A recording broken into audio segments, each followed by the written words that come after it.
And we are live. Hello, world. Oh, let me fix the audio. There we go. Hello, world. Welcome back to the Wanderers Guild. We are here for session 25 of the Forbidden Lands, The Hanging Stones. Our party has just arrived in the dwarven city of Stonegarden. I shouldn't say arrived in. They are standing at the base of a mountain looking at what appears to be a giant dwarf city at the top of a very, very, very, very tall hill that's going to absolutely crush everybody's spirits. And, yeah, we're going to do quick audio tests because I didn't get a chance to do this before the stream. So, Veloz 1, 2, 3. Veloz 1, 2, 3, ready to still kill, and who knows? Grunrock 1, 2, 3.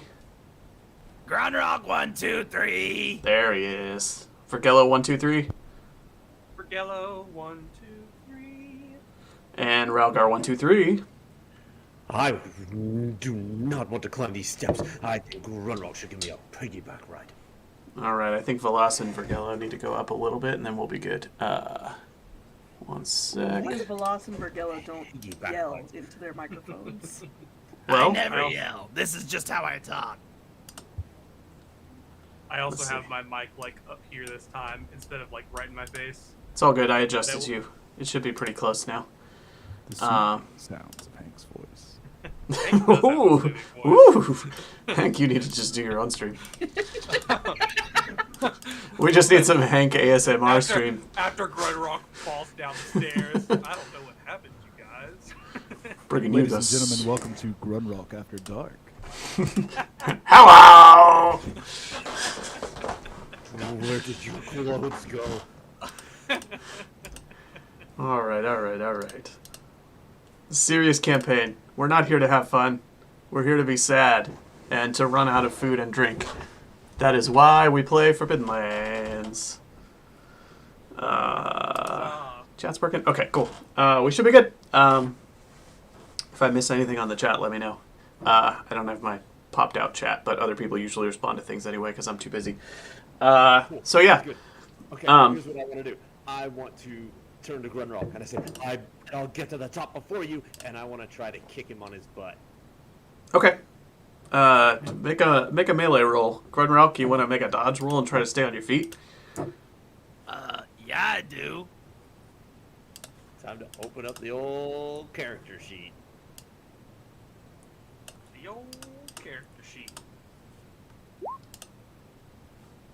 Help, I'm slow. It's just move, right? You missed. Okay, so I turned on 3 Yeah, dice it's on roll 20. At a -2. When I did that roll, it threw about 30 dice on my screen. It's move at a -2 if you want to stay on your feet, so we'll remove the last 2 dice. But it looks like you got it either way. Yeah, Ralgar tries to push you, and you jump out of the way, and you just matador out of the way, and he goes running past you. No, I was going to catch you. You can't beat me up those stairs.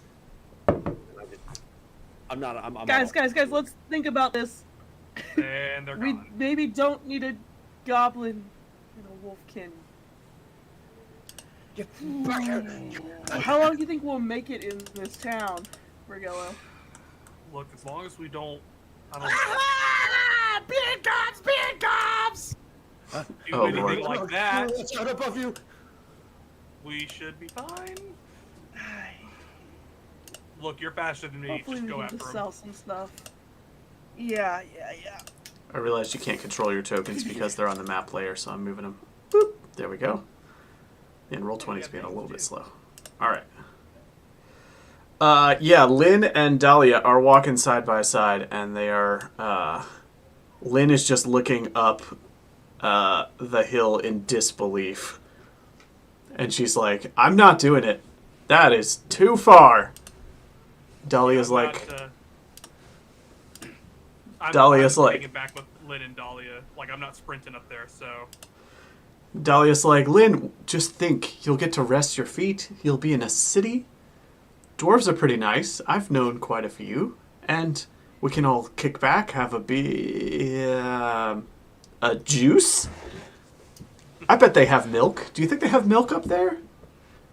They Lynn probably just- have a dwarven equivalent. Lynn just rolls her eyes and starts marching somberly, and she's grunting the entire way up the hill. Lynn is going, still walking, still walking, still walking. Yeah, this hill is brutal, and your calves are going to be absolutely burning by the time you make your way up through here. You don't know what I do on leg day. We've been walking in the woods for like a week. That's what we've been doing on leg day. Yeah, and this is another level. This is super steep, This and is leg day level 2. yeah. Can I try to grab Grunralk's ankle, or is he too far ahead of me? He dodged you. Did you take off running, or did you just sort of roll your eyes and go? Yeah. Yeah, I'm on all fours chasing him. I'm asking if Grunwald took off running. Are you- Yes, he you're in challenged this me to a race? Okay. and then tried Yeah. to push me, and I took off. All right, make move rolls against each other. Oh my goodness. Any minuses? No, this is just a straight move roll to race up the hill. You're going to be so freaking exhausted.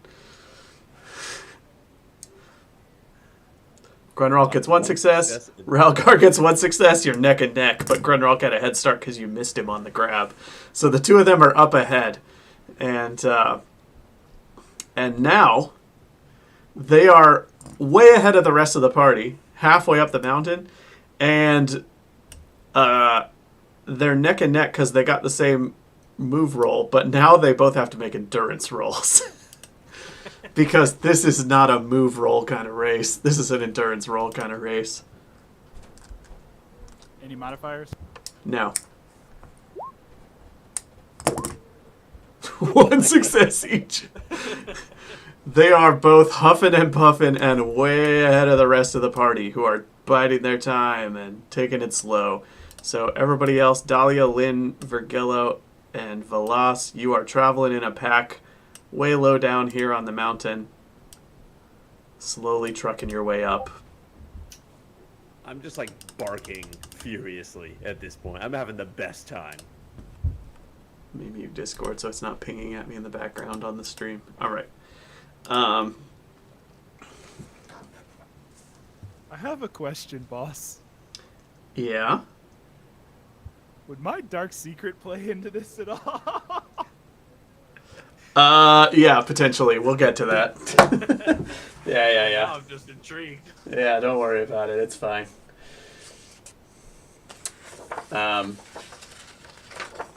So, give me one sec.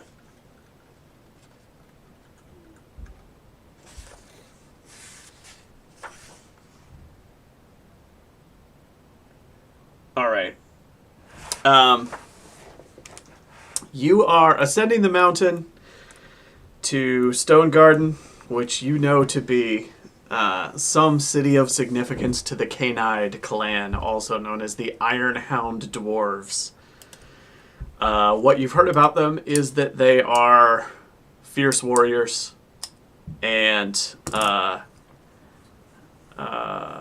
they're sort of the warrior clan of the dwarf kingdoms. There's 3 or 4 different dwarf kingdoms. You don't know a ton of details about all the different ones, but there's like the minor clan, and there's like the noble clan. The Canine dwarves are like the warrior clan. So you're going into a major city of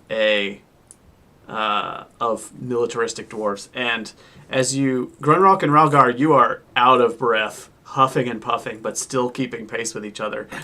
And your endurance rolls still only get you 2/3 of the way up this mountain, and then you should each make one more endurance roll to see if one of you taps out before you get to the top. Why not? But along the way, on little... Did you both get one again? You did. will not beat me that easily, you little. This is so much fun. So here's what's happening. Both of you are out of breath, calves burning, sore, tired. getting cold from the just howling wind blowing across this narrow mountain road, and you keep like pushing on each other for leverage. And there's a bunch of dwarves in black armor, and they have big black battle axes and like dark colored steel plate armor, and they're staring at you with some amusement from over the edge of the walls up ahead. You're almost to the finish line, which would be this little gate into the entrance to the city.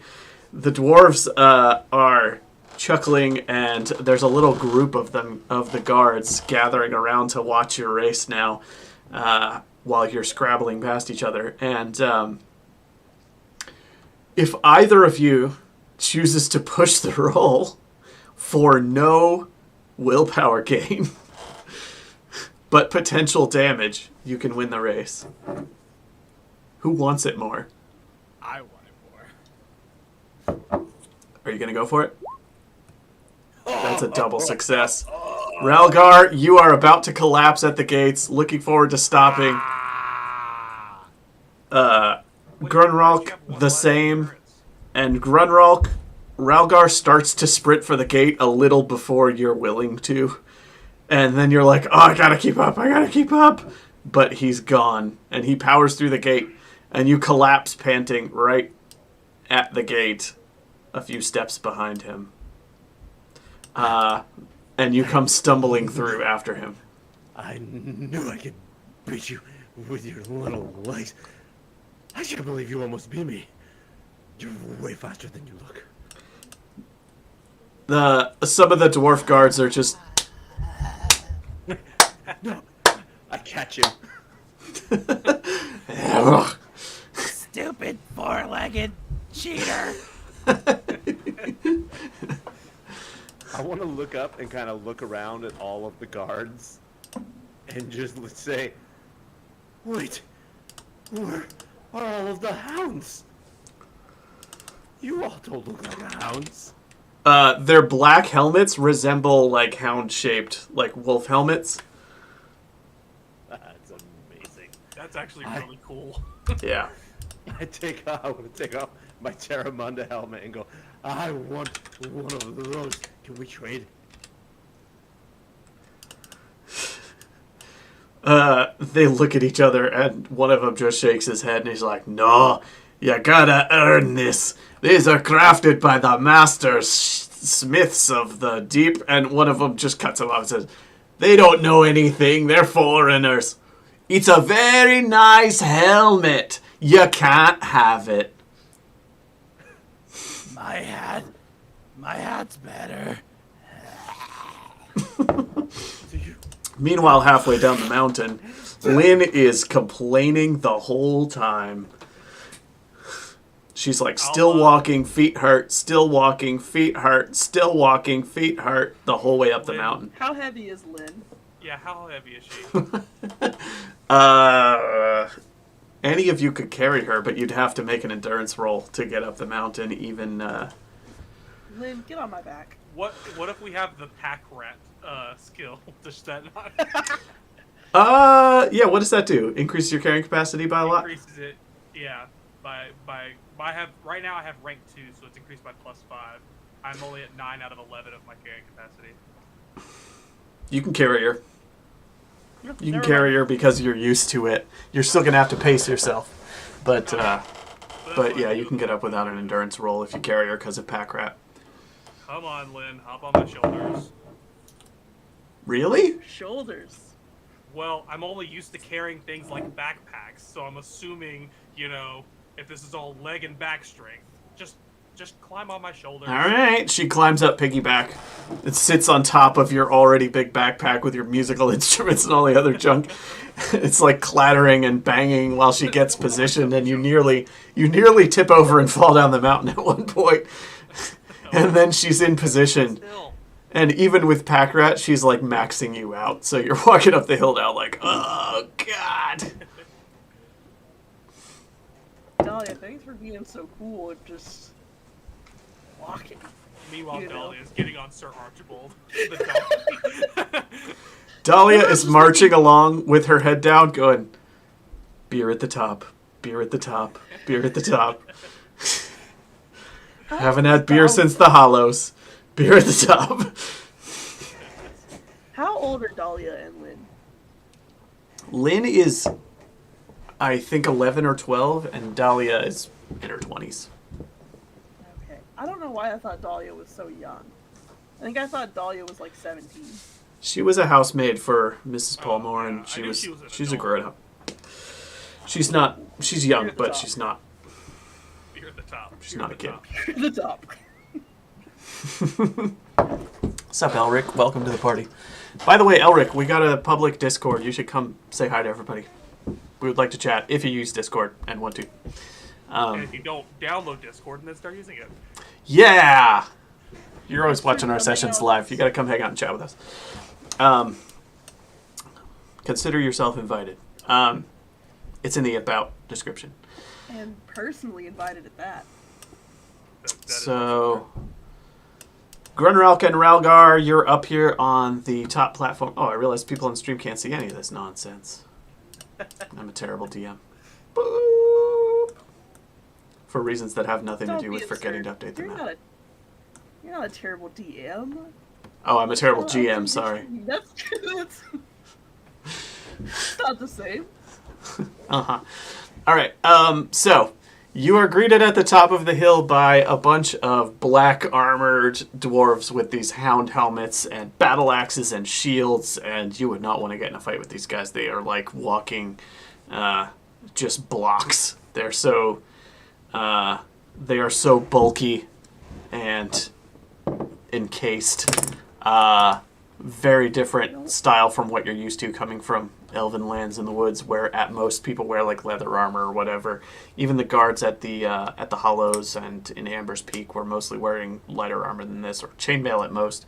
But yeah, these guys are like encased in full plate armor, all of it kind of a black colored steel with these hound helmets, and you are as you make it to the top, Grunralk and Ralgar have had a chance to recover their breath, but they are gonna be real sore tomorrow from charging all the way up that hill, and I will enforce it. So who But- won the race? Considering I took damage, of course I'll be sore tomorrow. Oh yeah, that's true. I think I cheated. I think we tied. I should have only gotten one success there, because when I was pushing, I should have taken one success away and rolled 2 dice. I Ah, still you had got no roll failures. You should have only gotten one success Yeah, still no failures, but yeah. and rolled 1 die. Let me look. He rolled 2 total successes. I rolled 2 successes and 2 failures. So if you want to rule it, he pulled ahead. Makes sense to me. Okay. We're still saying Ralgar made it. He was running on all fours. That was his secret advantage. Anyway, so a dwarf is descending down the center of this massive stone staircase. Behind it is just this master-crafted, beautiful facade on the side of the mountain with a great icon of like one of those hound helms pointed downward with an axe over a shield underneath it. Carved into the dark stone of the mountain. There are cranes on the side of the mountain. There's just fine stonework, everything down to the parapets, the staircases, the towers. Nothing is just flat carved stone. It's all chiseled into the mountain, but it's all chiseled into the mountain artfully and with decoration. It is beautiful, and just looking at this staircase alone, you're like, I can't imagine how long this would have taken for an army of craftsmen to do. And so you're staring up these great gates. There is a dwarf descending down the staircase looking at you.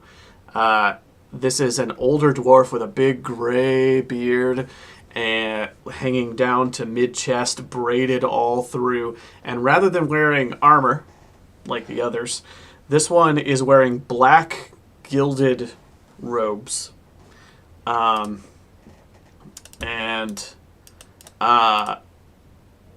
That go all the way down to ground level. dressed as some sort of noble or dignitary of some sort. And he's stroking his beard while walking down the staircase and arrives at the bottom and approaches your little circle and says, "Greetings! I am Lodak of the Canides. To whom do I owe the pleasure of this meeting?" Greetings, Lodak. I'm Bergello. Fake names. Fake names. Sorry, I'm out of breath. That was a long run. Well, my name is Bergello. We're passing in to sell some things and hopefully relax. Ideally after that long trek up the mountain, but honestly, just after a long trek through the woods as well. You're not here from the for the festival. Well, I absolutely am now. I wasn't aware there was a festival going on. It's the week of the veneration of the earth. You've come on the 1 week of the year that we celebrate this beautiful gift given us by Huge himself. There are many foreign dignitaries arriving. We thought perhaps you were representatives of one of the elven cities looking to deal or to speak with the leaders of the clans who are assembling. You're not? You're just travelers wandering in, huh? We're just travelers wandering in. Boy, did you pick a time to show up. It's an honor to meet you, and you're going to have a wonderful time. At the top of those stairs, you're going to enter into Stonegarden. May I ask where you hail from? Sort of all over the place. I believe our last destination was somewhere in the middle of the Dankwood for the last month, I believe, so... Northerners, I see. All right.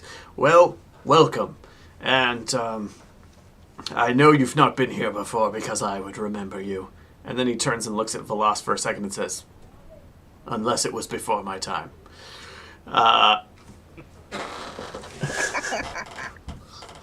Velas, you've never been here. I was gonna say, I don't think I have. But he recognizes your races and he thinks about it for a second. He's like, unlikely you would have forged your way through the blood mist. But, no, of course. You've arrived on a holy week in our great holy city. So please, make yourselves at home. I suggest, before you walk through those gates, you take a deep breath because it takes many people by surprise. And while we do have healers in the city, we would rather not you faint and hit your head. Is it like really smelly? Pardon? She You means said you took a aromatic. deep breath. Yeah, like thick with cigar smoke or delicious food. You said there's a festival, so we just assume there's... Or like I'm not talking about some foul stench. I'm talking about the most beautiful... Go see for yourselves. I'm looking at these very finely crafted armor. Guys. Most I smell the most wonderful smell in the world. Oh, I wish you all could borrow my nose. Let's go in. Let's go in. Oh, let's go in. Can we go in? Let's go in. You smell... you smell the forges. You smell beer. You smell smelly dwarves.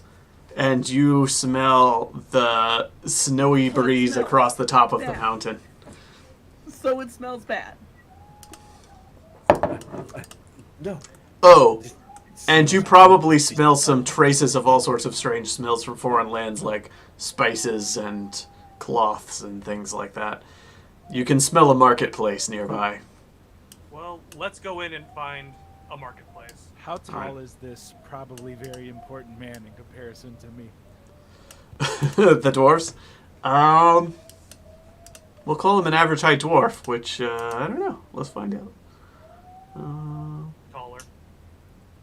Probably taller than you. A little bit, but barely. And way heavier.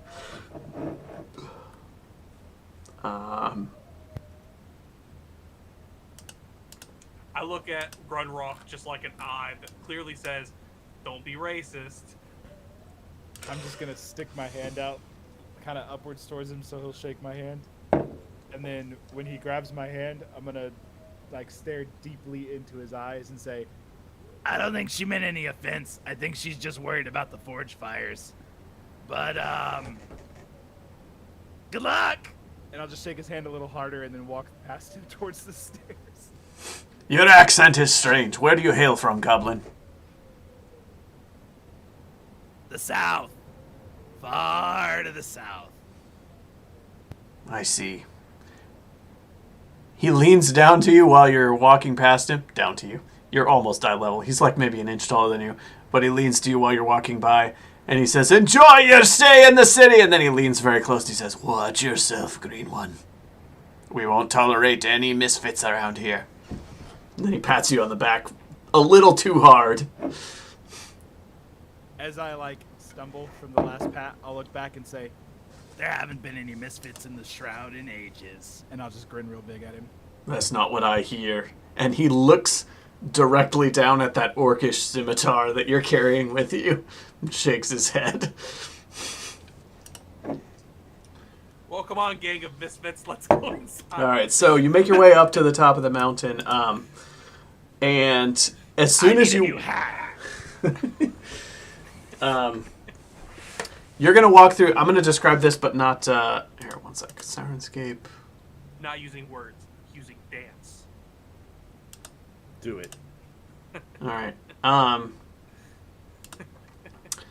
No. I was saying I'm not going to reveal. The illustration actually doesn't show a lot of this, so I'm just going to describe first, and then I'll gradually start unveiling bits of map as we go. But you make your way through these great stone gates with this huge dwarven iconography and these big stone columns and this unfathomable craftsmanship. You walk in, and you are entering into a cave that is lit by magical sconces set high on the walls that are all lit with flames of different colors. And it is a vast cave, and you're basically stepping into a forest in a cave where instead of trees and brush, there is a narrow winding path that is raised up, and below it and in the distance in every direction are gemstone structures that resemble plants. So you have trees and flowers and branches and vines and things, but they're all made from stone of different colors. And the flowers at the end of the branches and the fruits on the trees are these massive crystals of all different colors. And you are looking into just this vast, botanical garden, but entirely made out of crystals and stones of different colors. And there's long hanging vines that look like impossible structures, but they're made of jade colored stone. And it is vast. And the different colored lights from all of these magical flames are just glistening off of these gardens. There are branching paths leading through the garden so that you can meander and look about, and it's laid out like a botanical garden. It's got branching paths that remerge and go all through the caves. It is massive, and the vaulted ceilings up high are domed, and they are carved with all of the same types of intricate carvings that are all over the staircases and the parapets outside. This whole hall is a work of craftsmanship unfathomable to you. You not only have never seen anything like it, but you've never imagined that anything like it could exist. And there are dwarves milling about. Many of them are finely dressed like the dignitary who greeted you on the stairs, but wearing robes of different colors. There are also patrolling guards, occasionally, and some just standing guard in the gardens watching. You see at one point what appears to be a foreign dignitary who is a dwarf wearing blue robes lean down to touch one of the crystals, and he's like, ah! And the guard steps over and makes a gesture at him, and the guy backs up and doesn't touch it. It is breathtaking. You can also see, just in terms of layout, on the far end of the gardens, you can see a huge arched doorway leading to there's a path leading downwards, and then there's a huge arched doorway leading deeper downwards down a big staircase. It's clear that past these giant gardens, if you were to double back down, all the way to the bottom of them, there's a huge arched doorway leading deeper down into the mountain, down a huge white marble staircase. This place makes me feel uncomfortable. I think it looks This nice. place really is great. Yeah. This is maybe the nicest place we've ever been. I feel Dahlia like I'm is going- awestruck. Lynn goes, "Wow!" I'm afraid me being here could get pretty expensive. Then maybe our first step should be the marketplace and sell what we do have. That way, if we have to leave in a rush for whatever reason, we won't be doing it with all of the loot we've gathered since we've started traveling. There's guards I nearby like if you one want of to the ask trees. directions. Yeah, I'll flag someone down just for directions to a marketplace. Okay. I'm holding What'd you my say, tail Grimrock? with my hands in front of me. I asked, could I lick one of those trees? And I'll point at the big rock. I Just the would tree pig. recommend it. I'm pretty sure they're trying to stop anyone and everyone from touching those things. Let's at least spend like 2, even 3 days on our absolute best behavior before we try to do anything not on our best behavior. There's also benches along the way to rest your weary legs, and yeah, the place is crowded. You don't see a single non-dwarf individual in the whole place, though. Though even at a passive glance, you can tell there's dwarves here from multiple different lands. So, Vergello, you asked one of the guards for directions? You said? Yes, and the guy said that there were foreign dignitaries. Mm-hmm. So that includes like other dwarven clans along with. Presumably. He seemed to think you were foreign dignitaries because of the timing of your arrival and your combination of races, but you are not. And so he basically said there's a festival going on right now. There's a lot of people visiting from other places, and given your arrival time, he assumed maybe you were representatives of some other group that were here to meet with the dwarven leaders because there's some sort of gathering going on. So, I have a question. Yeah. A statement. Question first. Do I see any Rust Brothers? You see no humans at all. And Rust Brothers are mostly humans. Great. Love to hear it, my guy. They Nice wear to see telltale, where I like, want- ochre and red and gray-colored robes, and they carry noisy chains and things. You don't see anyone of that sort here. Do I see anyone from Mistwall? That's where I'm from. Yeah, Mistful. You So see far, no we've elf. only seen dwarves. Yeah, Okay. you don't see any elves. I am keeping an active eye out for anyone that I recognize, and also any elves in general. Okay. Noted. Ralgar, as you make your way deeper into these caves and you're wandering through the garden, aside from your visual senses just being dazzled by everything around you, you are picking up distinct smells that are getting more interesting. You can smell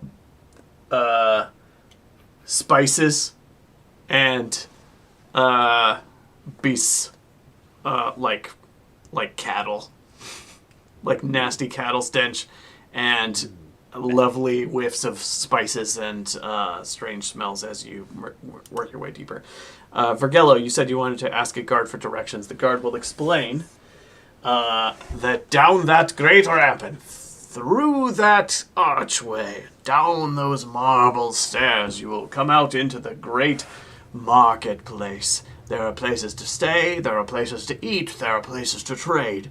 Beneath that are the great catacombs of Stonegarden, and beneath that are the deep places which are forbidden to outsiders. Okay, so we are allowed to go to the catacombs, but not below that. You may browse them respectfully, but I warn you that any foul play, and he looks over at Grunralk, is going to be frowned upon. Absolutely. I just want to make sure we don't wander into any space we're not allowed. Of Why would course. I act like a chicken?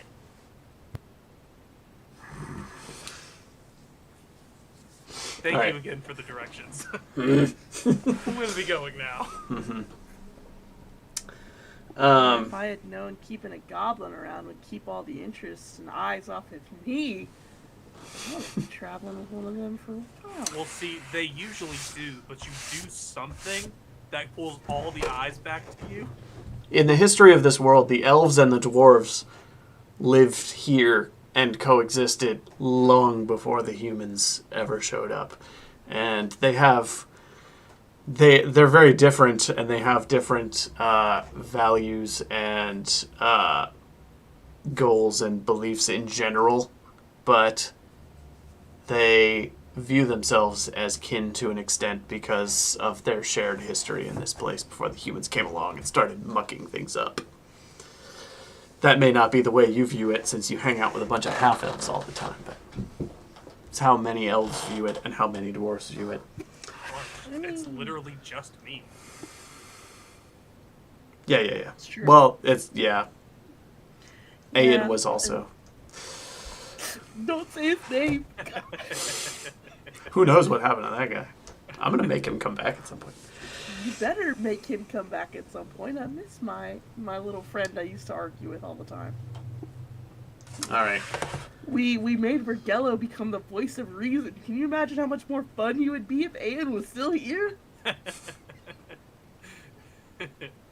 Just kidding, love you, buddy. All right. So, does anybody want to do anything before we march deeper into the mountain? I want to march deeper into the mountain before anything bad happens. I 'cause wanna have get a bunch to of the- crap to sell. Fanciest shop we can find. I just want to sell stuff. Bring us to the marketplace. The marketplace. To the marketplace. I guess so. Boom! I already see it. Right there. I'm dead center of the marketplace. I'm moving all the tokens over. All right. While we're walking to the marketplace, inventory. What do we have that we're selling? This. It is a silver candelabra. And that's all that you're selling from your stash? And I've got a bumblebee pin, and I have a severed hand. Right? Don't need that. That's for me. All right. Grunrock, do you have anything? I got these drawings that we took from that place with the giant, and I have some mushrooms and a sleeping fur. Oh, and I have this, And I lift my hat up and pull out a little baggie, like a coin purse. I have this bag of gold. The fool's Did we- gold? We found it at the bottom of the river, remember? Got it. The gold. Okay. Yeah, the gold. I'm But sure it's mine. dwarves You won't can't know the have it. difference. Yeah. We'll have to find someone else to trade with that isn't a dwarf, I would imagine. Veloz, do you have anything? Yeah, I've got this mug. Candidly, looks kind of cheap, but you know, it's the something to sell. mug from like 15 I- sessions ago.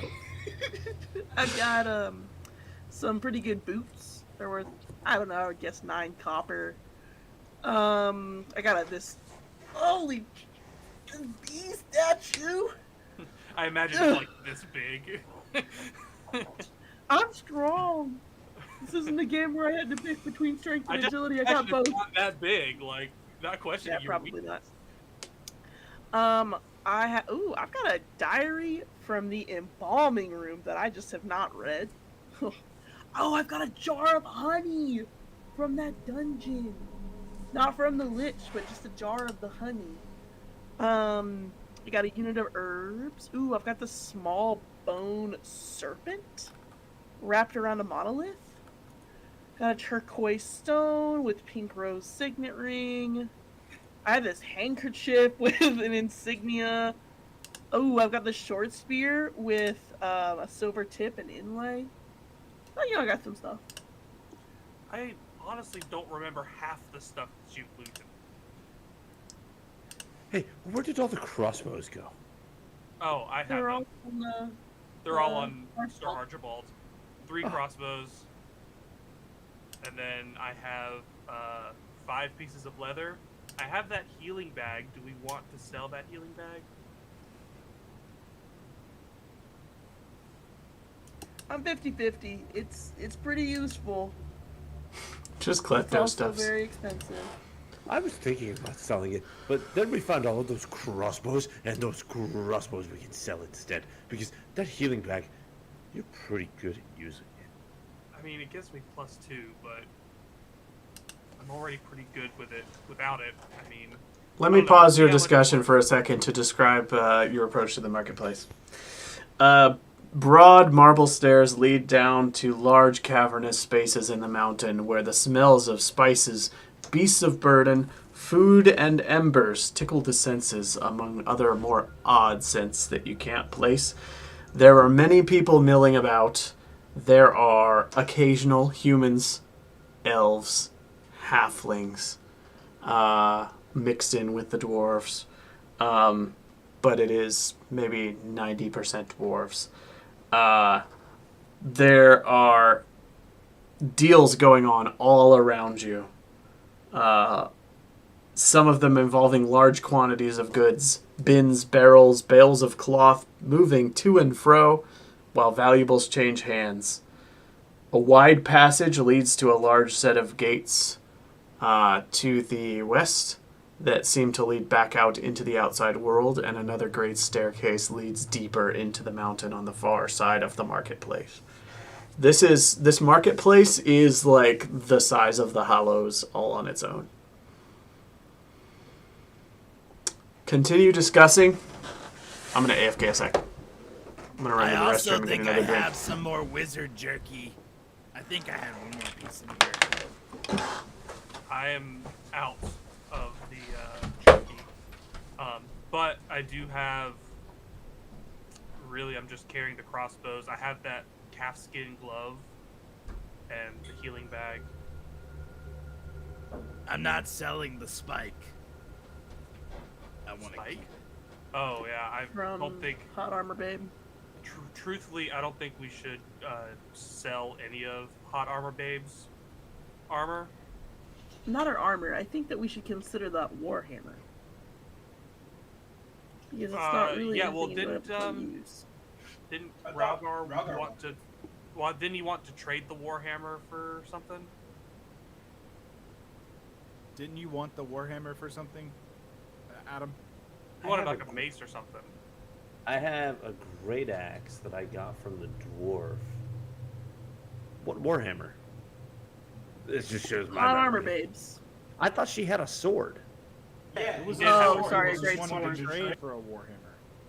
Yeah, I want one of those dwarven like fancy battle axes, the ones with the runes. I don't think the sword was worth that much. Like it was just worth the price of a longsword, wasn't it? Yeah, yeah, yeah. There was nothing fancy about it, but before I melted that dwarf, he told me there was a legend of like a great battle axe to be found.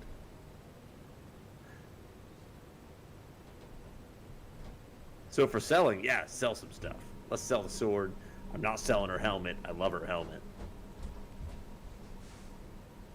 Yeah, I don't want to sell any of our armor. I'd rather bury it in Yeah, a I'd- plethora of places. Yeah, Same. carry it on my head. Alright, Bury my that'll head. be the one that we end up keeping. I'm back.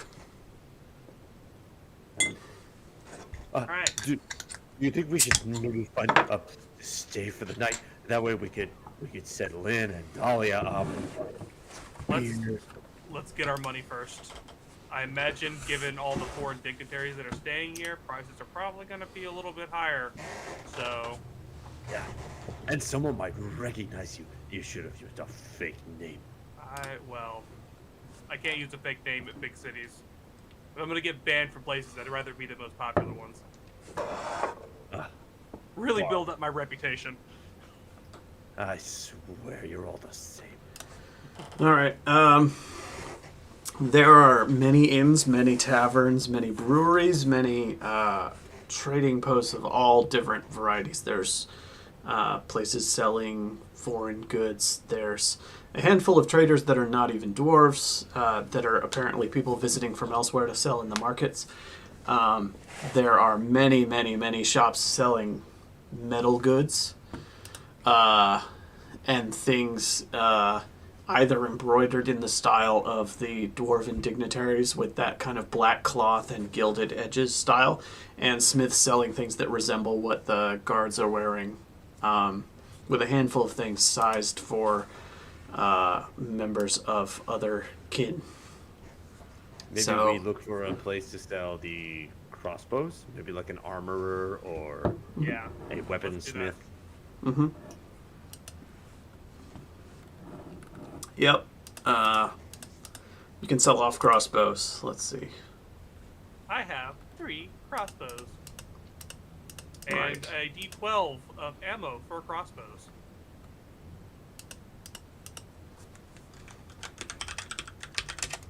Nice. You should totally buy more arrows while we're here. Historically speaking, Were those light crossbows or heavy crossbows, or do you remember? light. I have them written down as light. Okay, and there's 3 of them? Yes. Okay. And a D12 of ammo for crossbows. Rumor has it that a single crossbow is worth at least 1 gold. Rumor has it. Okay, you go to an armorer with all 3 of the light crossbows. He's going to look them over. He says, "These are of dwarven make. Where did you get these?" We came across a trader while moving through the woods. He was floating on a balloon. We helped him fix his balloon, and we A traded balloon? stuff. Yeah. A dwarf floating through the sky? I truthfully didn't believe it myself when I saw it, but Strange in world we exchange live for in. helping him, Strange world. strange indeed. Technically, he wasn't floating when we met him. He will offer you 5 gold, 4 silver for the entire set of 3 crossbows. Okay, is that good? A good deal? That's about a standard deal for selling this type of thing, yeah. Okay. You said 5 gold. In your 12 estimation. Yeah. That's more money than you've ever held in your hands. silver? Is that 6 gold and 2 silver? I thought Essentially. he said 5 gold, 4 silver. I said 5 gold, 4 silver. Oh, okay, okay. So I heard 12 and then asked 12, and you went, yeah. Yeah, you said. Oh, yeah. sorry. I thought you said Okay. 4, sorry. Yeah, 5 gold, 4 silver. That's Okay. his offer. Y'all, for now, I'm just gonna put all the gold in my inventory. Yeah, I don't know. and Toss it all in your inventory. We'll split it up later. And for the D12 crossbow ammunition, I assume this would work well for you too. Let me check. Good sir.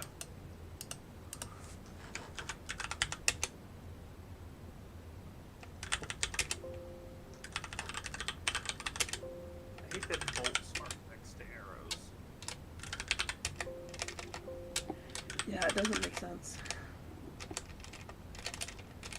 Alright. Do you see a price for arrows? Yes, arrows are.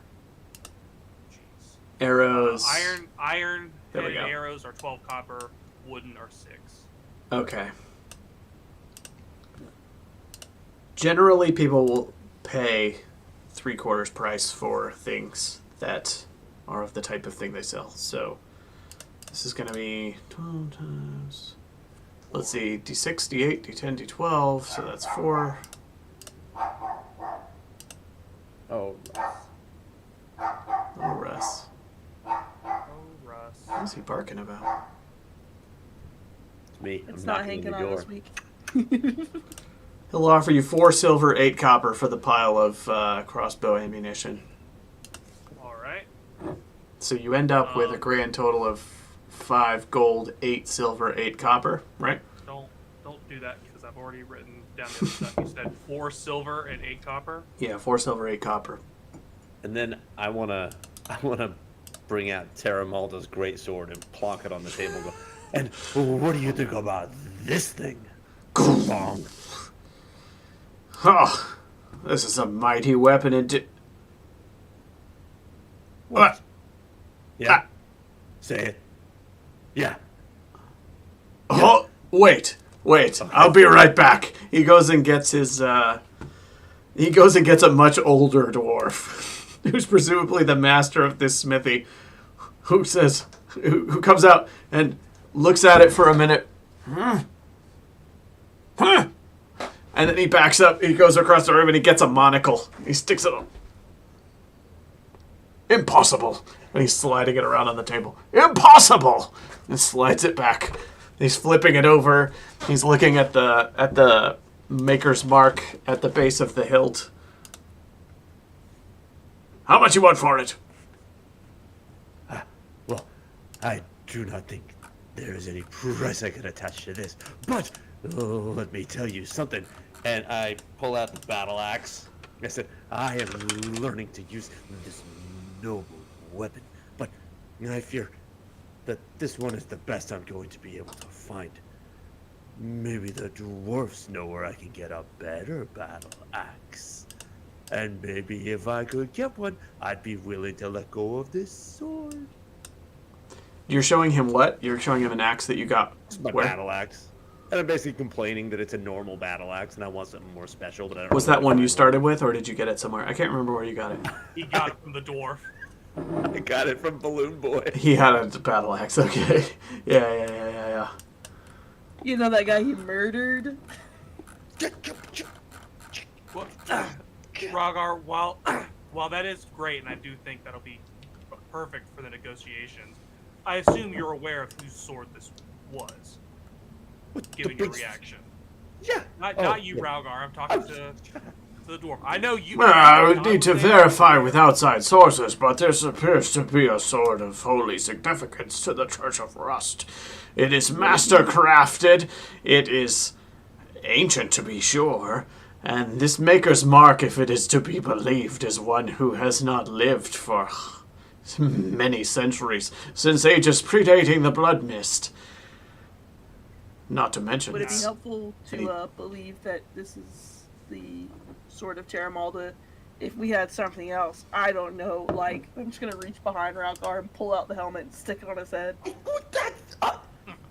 Where did you come across these artifacts? my helmet. We were attacked in the middle of the night by Multiple times. Yeah, multiple times. But this most recent time, a fantastic creature breathing fire through her helmet and the cracks of her armor, and with the power of friendship and the might of our good friend Grunrock, we were able to take her down and disassemble her armor and claim it for ourselves. He looks at the dwarf next to him and says, "Give us a moment." And they go away into the back of the shop, and you can see them conferring.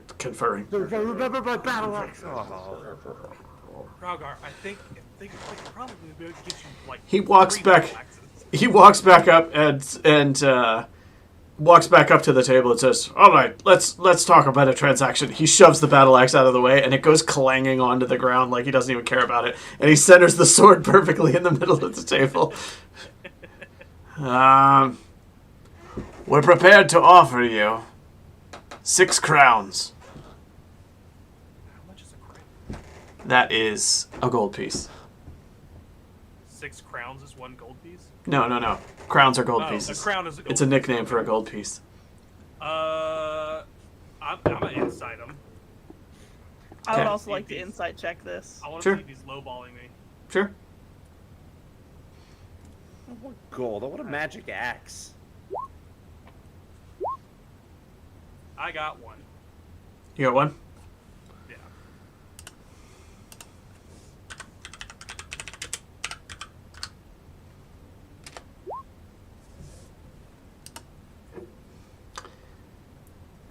His hands are shaking slightly. You think he's real invested in you saying yes to this?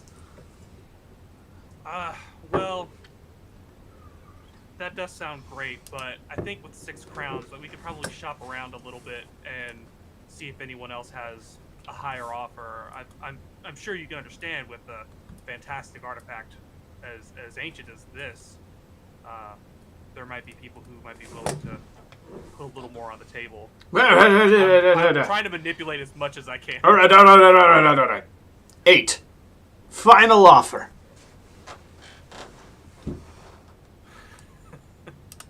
How much would a +1 battle axe cost? You walk out those doors, you're never getting this offer again. That is a good question. How much would as my friend puts it, a +1 battle axe. There are no +1 battle axes in the Forbidden Lands. You can get Well, that's why I said as my friend said it. you can get gear that is listed in the gear chapter, and past that is artifacts that you have to discover, inquire about, seek out. Sorry, Adam. All right, Bill. I think we should inquire as well. If we're gonna sell this, let's try to get some information as well. Surely Josh, there are what- some legends. What kind of sword was this again? This is a two-handed sword, which would normally Twice- fetch a price of 4 gold. I think we should take it. I'm good with taking it. Yeah, I think if we're getting fleeced, then we're still walking out of here with 4 gold. Vergello, ask him if he knows of any like ancient artifacty battle axes. If you could just tell us where we might find one. Okay. We are finding 8 gold. On top of that, do you have any interesting tales of magical battle axes for my friend? He seems to want a new toy, and we're just curious of any legends you may have heard. We are treasure hunters, as you can see, with the treasure before you. 8 gold in a story is what I'm asking for. 8 gold in a story. All right, he'll give you 8 gold in a story. I walk over and pick up my axe. I'm like,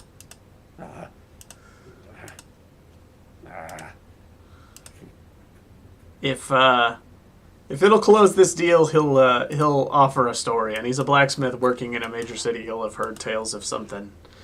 But you'll have to give me a minute to figure it out. So you all discuss what you want to do next while I figure this out, and I'll be back with you.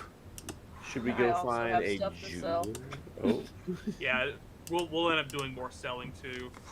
We could probably at the same place we sell the statues, sell the healing bag, if it's worth its value. And then I have leather, just like regular old leather. That I mean, I guess leather doesn't go bad. Should I just hold on to the leather just in case? you made that leather with your bare hands. Well, I didn't. And Veloz did. Veloz helped because she taught herself how to tan in the wild. This leather is priceless. If you sell it, we're fighting. I don't think it holds that much. No offense, Veloz. I don't think it holds that much emotional value. No, none taken. I was really just kind of messing around because I was bored. One piece of leather is worth 12 copper. Yeah, that's sellable to me. Yes. That's about the sentimental worth of it. Oh, you know what? Like, and the sentimental value was 10 gold, so that's 10 copper. That's 2 gold copper profit. I want to start looking around and just looking for like a jeweler or something. Mm-hmm.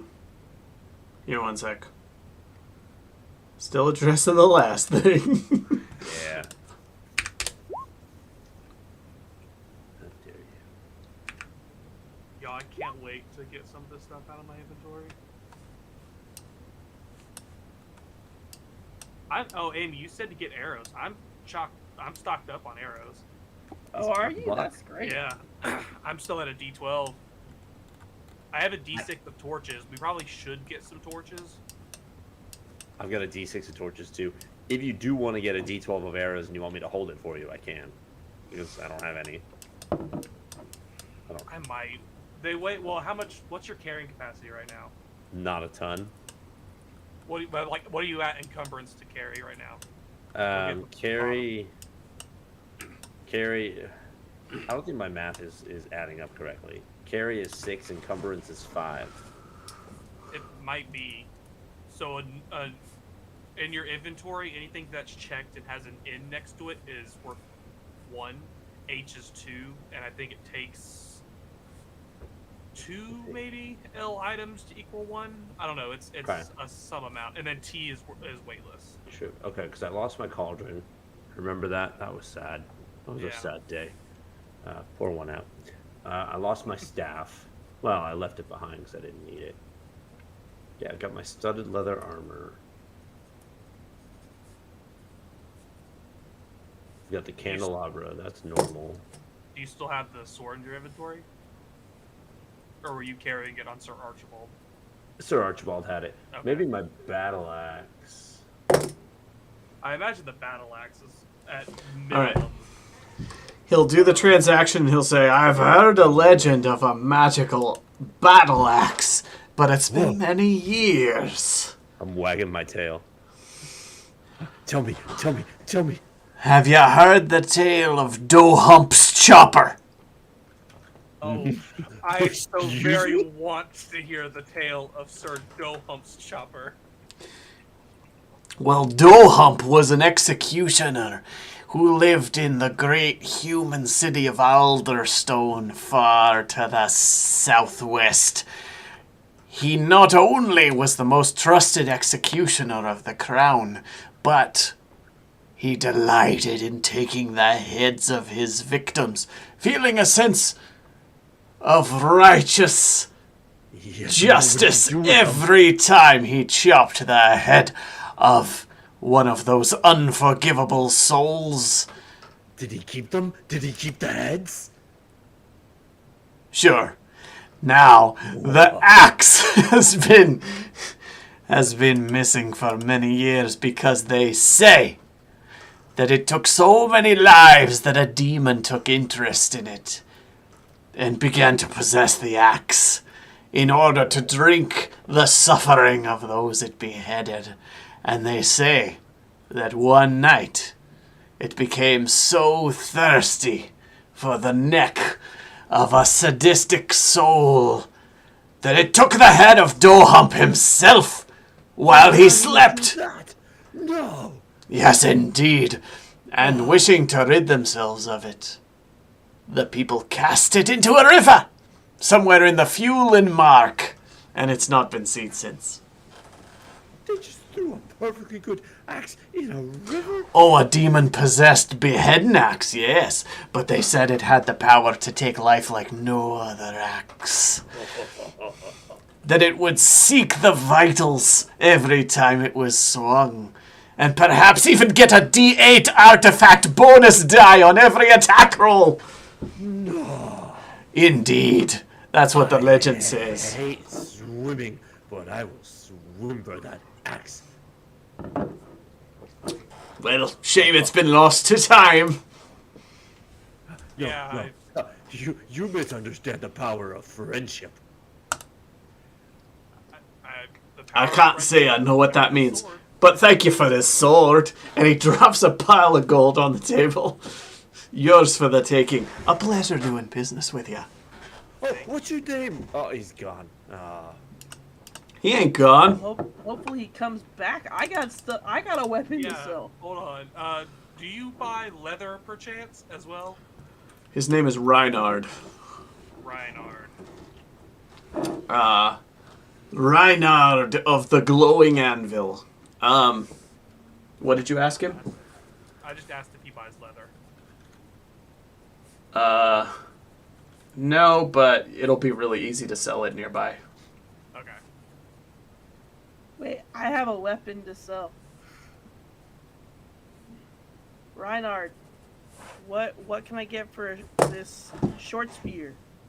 And I'm gonna pull out the short spear that I've been carrying, I guess, on my back, with a silver tip and inlay.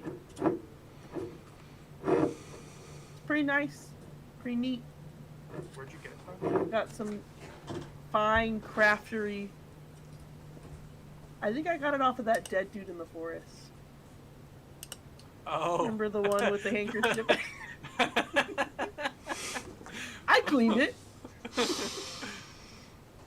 I got so much stuff, and it's been so long since I've been able to sell it. There ain't no telling where some of the stuff is from.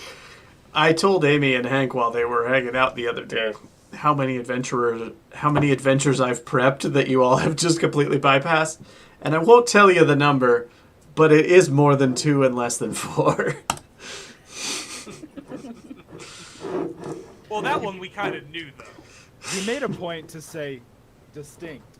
Like, he's made 3 distinct adventures or plot hooks or whatever that we've just walked past. He hasn't dropped the same one in front of us 3 times. Josh, I can absolutely tell you that now that my inventory is clear, I am happy to follow another plot hook. I've been wanted trying to to just sell stuff for a while. Every time we get to a town, Josh is like, plot hook, and I'm like, but there's the merchant. You have 10 times more money now than you've had at any point in the campaign. I don't want to hear it anymore. Which, 10 you know what that times means. 10 times 1.4 is just like 14. For the That record, means it's time to fixing start up strongholding and stay in place and not take any plot hooks. fixing up a No, that means the plot hooks come to us.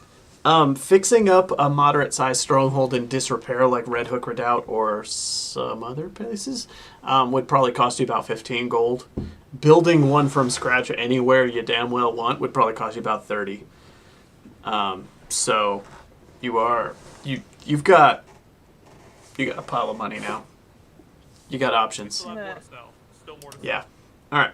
What can I get for this beautifully fancy crafted short spear? I hear there's a legend of a plot hook attached to it. Very much doubt that.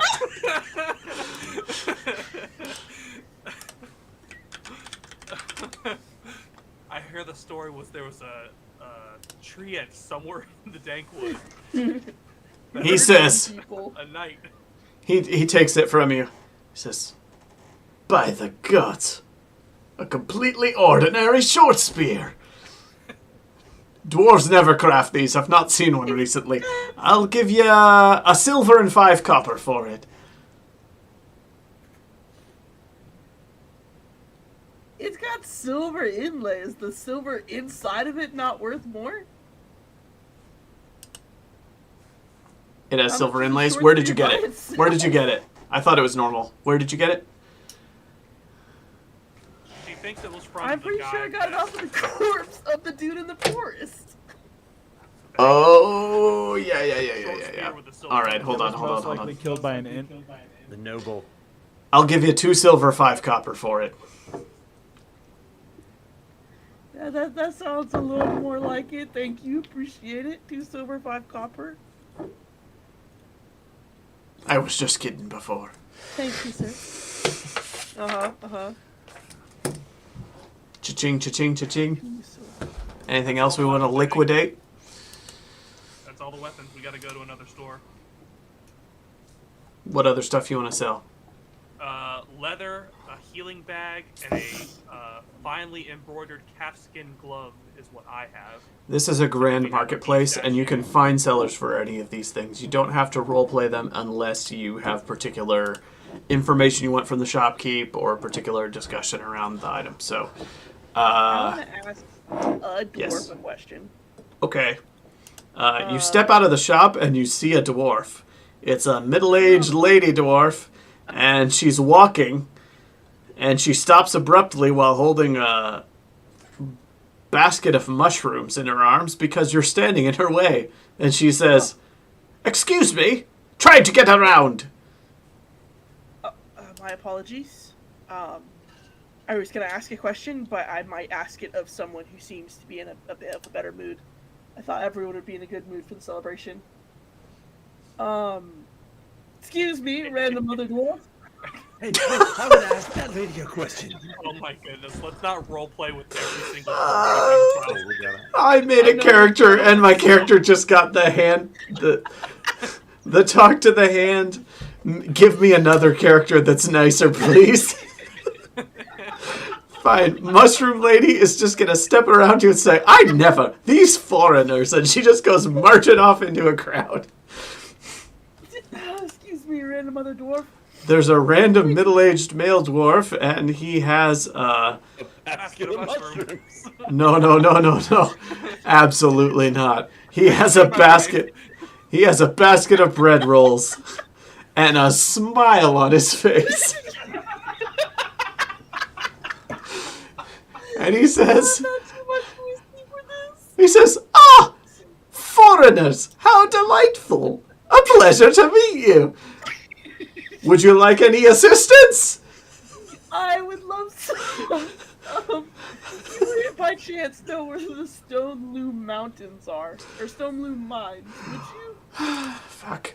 All right, give me a minute. Yeah, I was looking for actual plot information when you brought up random middle-aged mushroom. I needed actual help, man. Just have It's- this one say no.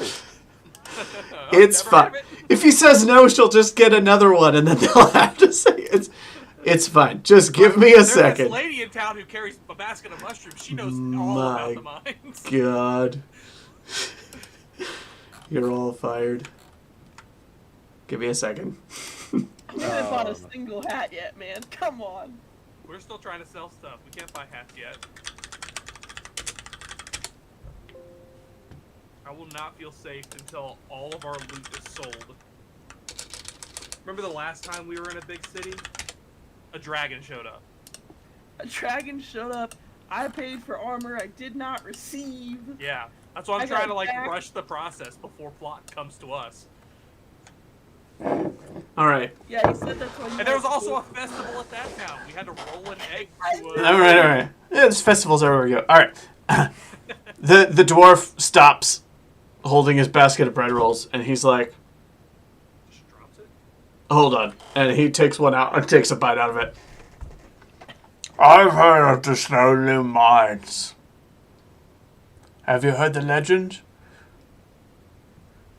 They were the stronghold and homeland of the Meramanian dwarves. You've heard of that clan, by the way, because that was the clan of... That was my lore thing. Yeah, that was the clan of, what's his name? Yeah. Yawim from the Hollows. He was a former member of that clan. He says, the Stonegarden mines were the home of the Meramanian dwarves. They were abandoned years ago after the Third Alder War. They say that they were abandoned during the wars because they couldn't be defended, but the truth is something darker. My grandpappy told me.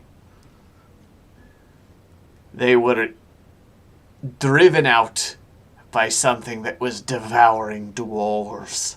Something terrible that made its way into their home.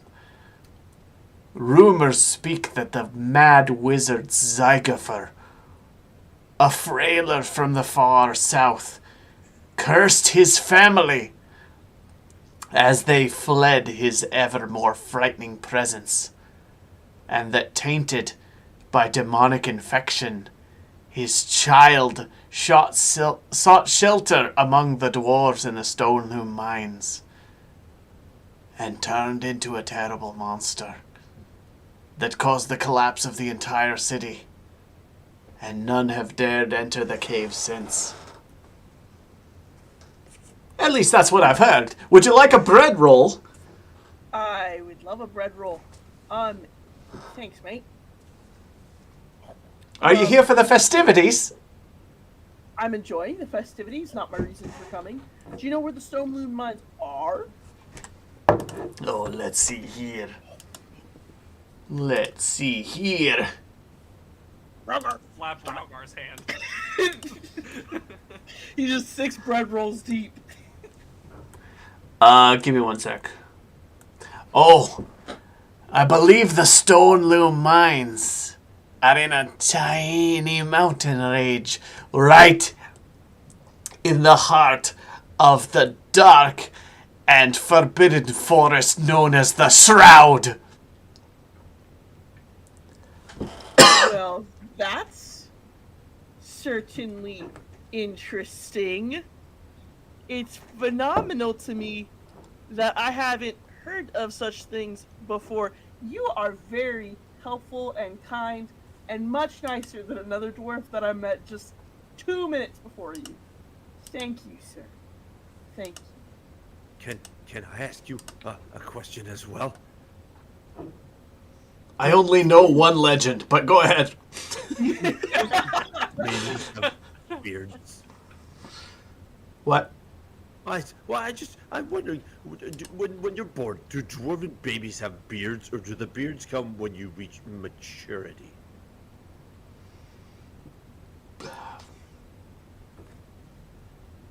Hold this for Can I a have another second. bread roll? Oh, yeah. He walks away without answering your question while your mouth is full of bread.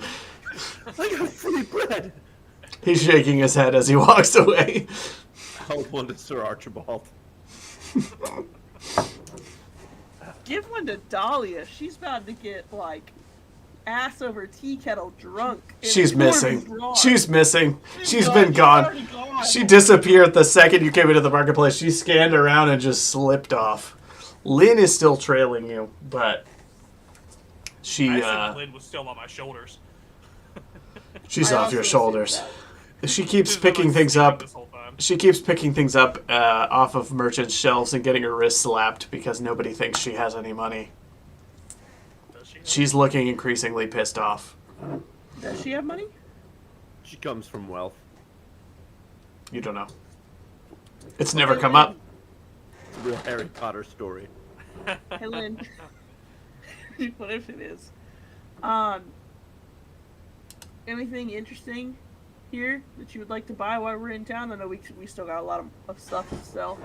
And I know that we got you that super cool shiny bracelet when we were in the forest. Mm-hmm.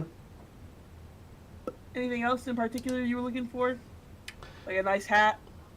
I'd like to buy my freedom, but you won't give me that Correct. because you want to Not control yet. me and drag me with you. A little bit. Until I can get the deep magic out of you. I can't imagine you'll be able to do that by yourself. Yeah, I'm anything sure else you you'll need, have like a a happy great meal? time at it. Okay. That's enough. Lynn, She's You done invited so good so far. she has. Okay, no, that's enough. You, Vergello. Oh my god. She thinks she's my mom, but she's not, because my mom's dead. She was killed by magic, dark magic, the same kind of magic that lives in me, the same kind of magic that Ralgar runs around with, and he can't even control it. Actually, I think he has a different kind of magic. And to be fair, she kind of acts like she's all of our moms. So let's just go sell some stuff, get some food. All these wounds are still fresh. Her hair is And standing I up a would little act like bit. my mom. My mom left me in a basket in the woods. Her hair is standing up a little bit like that static electricity effect, and there's some sparks coming off of it as she starts to get worked up. Lynn, did Grunrock said he came from a basket in the woods. I said she doesn't act like my mom. My mom left me in a basket in the woods. Lynn, did you want something from the marketplace here while we're here? Any trinkets or anything? I don't know. I've never had any kind of jewelry or anything. Why would I care? What about the shiny bracelet you're literally wearing? Right? And it's not like they're But selling I freedom. hate you. She's got it y'all- concealed under her clothes. She's guarding it closely, but she's like, no. This is, I mean, I have this bracelet, but I've never had like anything with like a gemstone in it. I've never even seen one until today. Well, you know what? Neither have I. If we can find something on the cheap, I will happily buy it for you. But we are all very broke. I'm pretty sure you're tired of eating terrible rations, so let's get us a nice bed first. How much would a little pendant with a small gem in it cost, Josh? Is it worth a finely embroidered calfskin glove? You can get a semi-precious gemstone in a tarnished silver pendant for 3 silver pieces. Dang. What can I get for 6 silver pieces? You can get a high-end semi-precious gemstone in a tarnished silver pendant on a silver chain for 6 silver pieces. Okay. I'll do that. That one? And I will buy that. All right, We're you not get to made of money, choose. Lynn. You get to choose bloodstone, moonstone, or jade. What color's our hair? Lynn's hair, black. Yeah. What color's moonstone? Is it white? Am I just stupid? It's white and like It is pearlescent. white. It's beautiful. You Yeah. could do Okay, onyx. go with That's another. Onyx is another No. semi-precious gemstone. I'm gonna go with moonstone. All right, The white and the moonstone. black contrast. It's It'll like stand out. okay. So you're gonna spend 6 silver pieces on a moonstone pendant.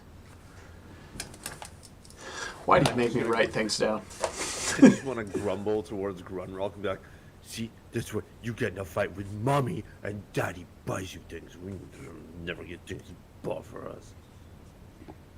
I just take it. Want another piece of bread? Oh, yes. Literally Be- shoving like- your like, face right- full of I- bread. Grunrock, like behind Grunrock, is like some kid on the ground crying who doesn't have bread anymore.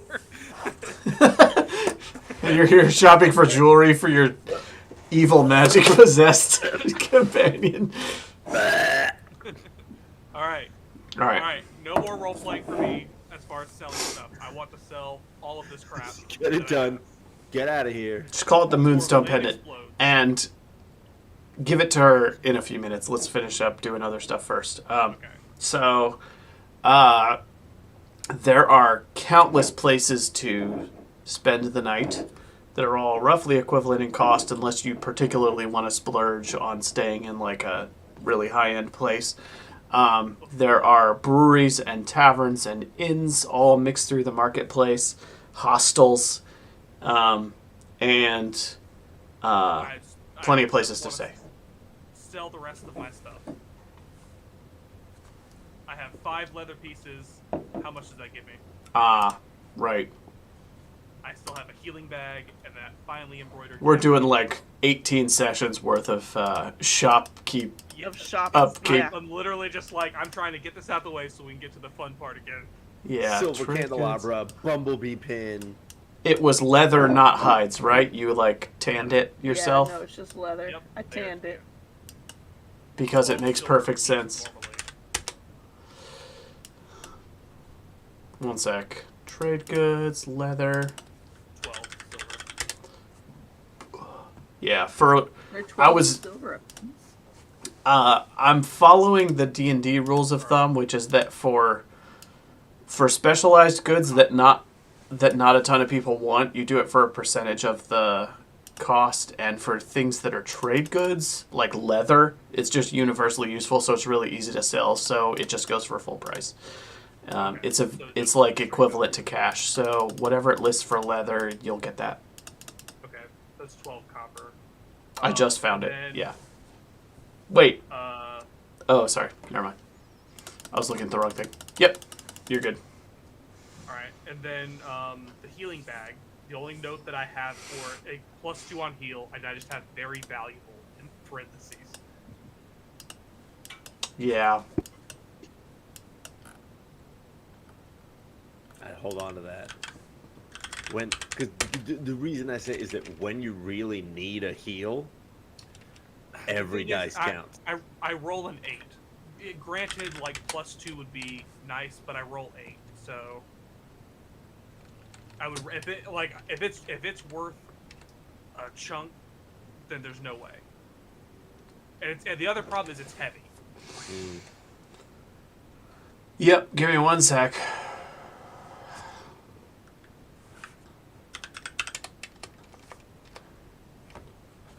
I'm checking the price of it. It's the medical bag. There we go.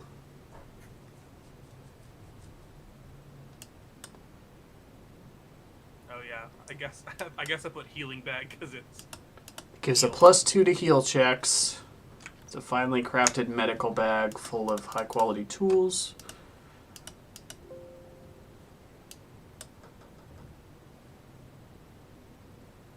they were like fancy tools. There or we go. something. All right. You are offered 1 gold, 2 silver for the healing bag with the tools. Yeah. Thank you. If it wasn't heavy, I would keep it, but it literally takes up so much space. What about my rewind? My silver candelabra. Can you remind me where you got it so that I can look up what it was worth? Yup. In the Vale of the Dead, when we killed that troll, Okay. we found Give it me in a his second. cave, and it was said to have been worth a gold or more because we got XP for that session. Elric says you're going to encounter a virulence 10 disease as soon as you sell off the bag. And I'm inclined to agree. You know, it's still worth it. I tried to reply in the chat, but it made me... my login is screwed up, so it's not letting me type right now. Alright. Veil of the Dead. I'm down out at a cumbrance 7 of 11.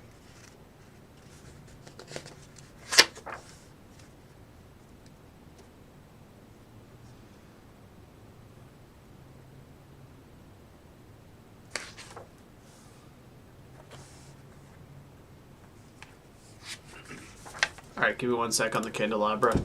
It's way back in my notes. It's been a long time.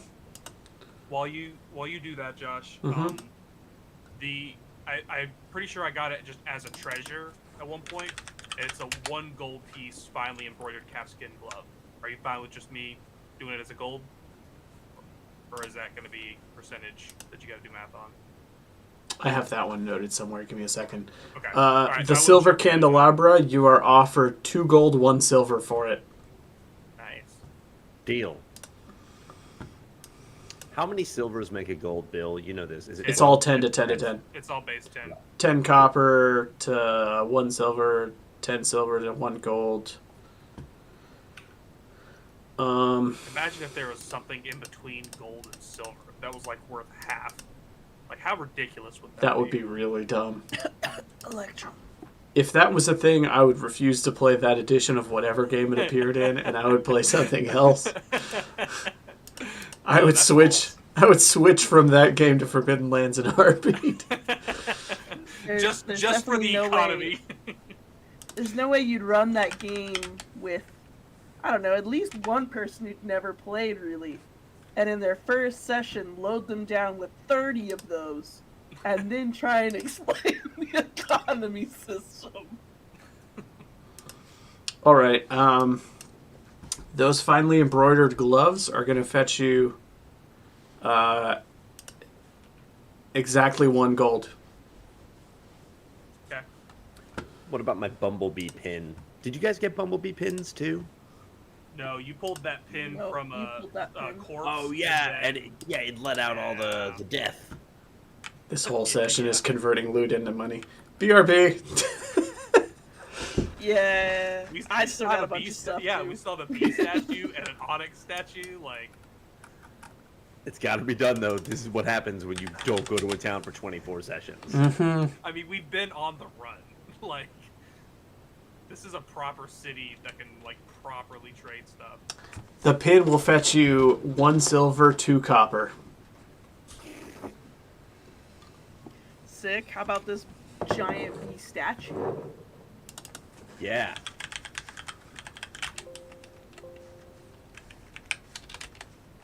Got it. 1 sec.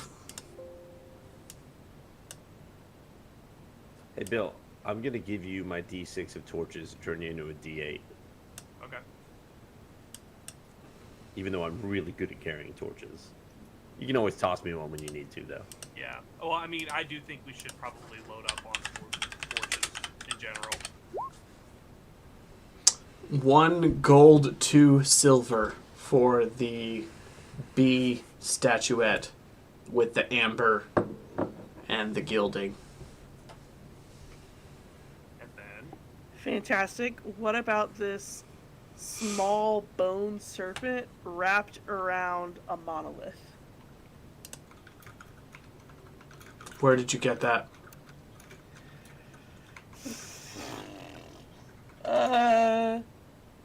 After the honey lich, but it's right there next to the turquoise stone with the pink rose and signet ring, so possibly off of that guy? the signet ring for sure. Yeah, I don't know about the monolith. Ah, Do you okay. not remember? Got it. Sorry. The statuette with the monolith is 4 silver, 5 copper.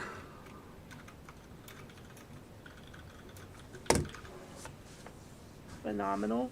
What about his insignet ring? It's a turquoise stone Yeah, with pink rose. that one is 1 silver even. I will hold on to his handkerchief just in case we run into his family. Okay. Someone must have stolen his other belongings, but this was here. What about a jar of honey from a dungeon of the honey lich?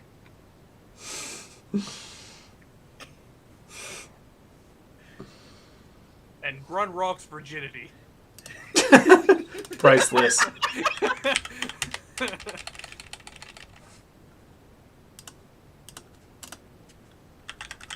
Better offer a good amount, GM. I'll get to that one in a minute.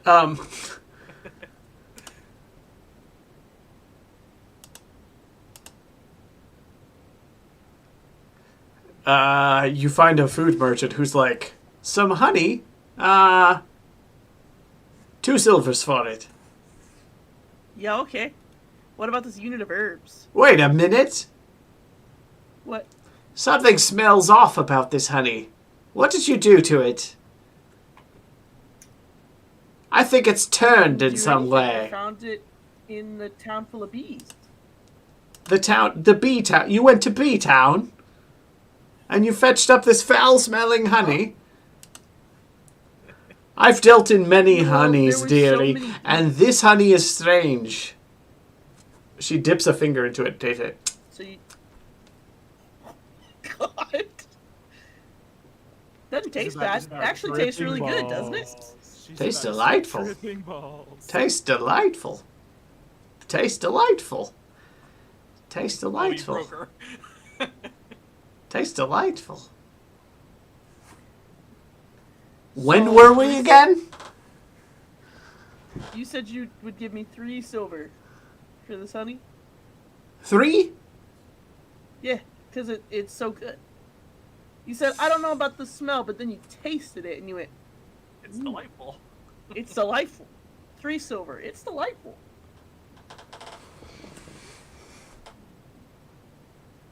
Who are you? Why are the walls closing in? Is there a drug dealer I can sell this honey to? Are you asking me? Yeah. I don't dabble with pipeweed. I don't like to have hallucinations. You Good purple for me. bear, you. How much would you give me for this unit of herbs since you don't want to buy my honey? What herbs? Let me see. Did you get those from the sensor in the Lich Dungeon? Yeah. No, she got it from the hunter dude and the bee Yeah. town. I stole them from the hunter dude. Herbs. Yeah. Got it. She'll offer you standard asking price for that. But then she's like, that honey is delightful. I'll give you 4 silvers for it. Do I think I could sell it more to a drug dealer? No, just take your 4 silver. Let's go find a dwarven drug dealer. Plot hook discovered. Yes. Her husband in the back as you're walking away, and she's like, look, I bought this bushel of peas from a strange friend. And her husband is like, what are you on about? This couple's about to have a great festival. Look! They walk into the house and slam the door. Oh my goodness. I think that's all the loot that we had to sell. Last thing I want to sell is Amazing. this cheap mug. I've been holding on to it for 12 sessions. Oh, Lord. Hold on. I've got that one noted. Let me flip 75 pages back. Mrs. think- Baltimore comes around the corner. Yeah, This is my mug. How dare you try to sell stolen property? That's what happened in the Hollows. If Mrs. Baltimore walks up, combat is starting right now, I swear. Because that is not her. I draw Oh, man. initiative 10. Mrs. Palmore doesn't Somehow lose goes on initiative. 1. She's been training with the alligator people. Palmer's been working out. Mrs. Swollemore. Tarnished silver mug. Stolen from the Palmore estate. 2 silver pieces. 20 sessions later, you get your 2 silver pieces for the mug. Literally 20 I've been sessions trying to later. sell it for Oh! What about this magic bowl? I see. Is this the bowl that turns water into blood now? Yep. It turns water into blood. It has shiny opalescent magic around it whenever it gets wet. However, it is scorched black by a lightning bolt. It's a damaged artifact of unknown use. That'll fetch you 5 silver if you want to sell it off. Yep, for sure. All right. I know it was like this cool plot thing, but Lynn broke it, and now it's just, if I hold on to it, I'm gonna get caught with it. Might as well. Technically, Finish it Lynn's off on magic someone else. broke it. All right. Lynn broke it. Mm-hmm. Fine with me. All right. All right. Let's find us a nice place to stay. Yeah. Standard prices for the night, or do you want to splurge since you just made a bunch of money? What's standard prices again? Poor Let's do people that. prices. Poor It people will prices. be Cheap beer, and milk. I like milk.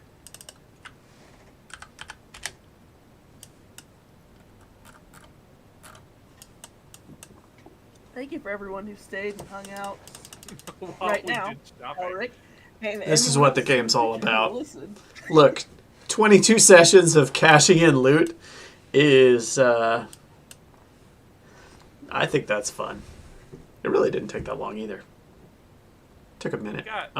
We got some gold now.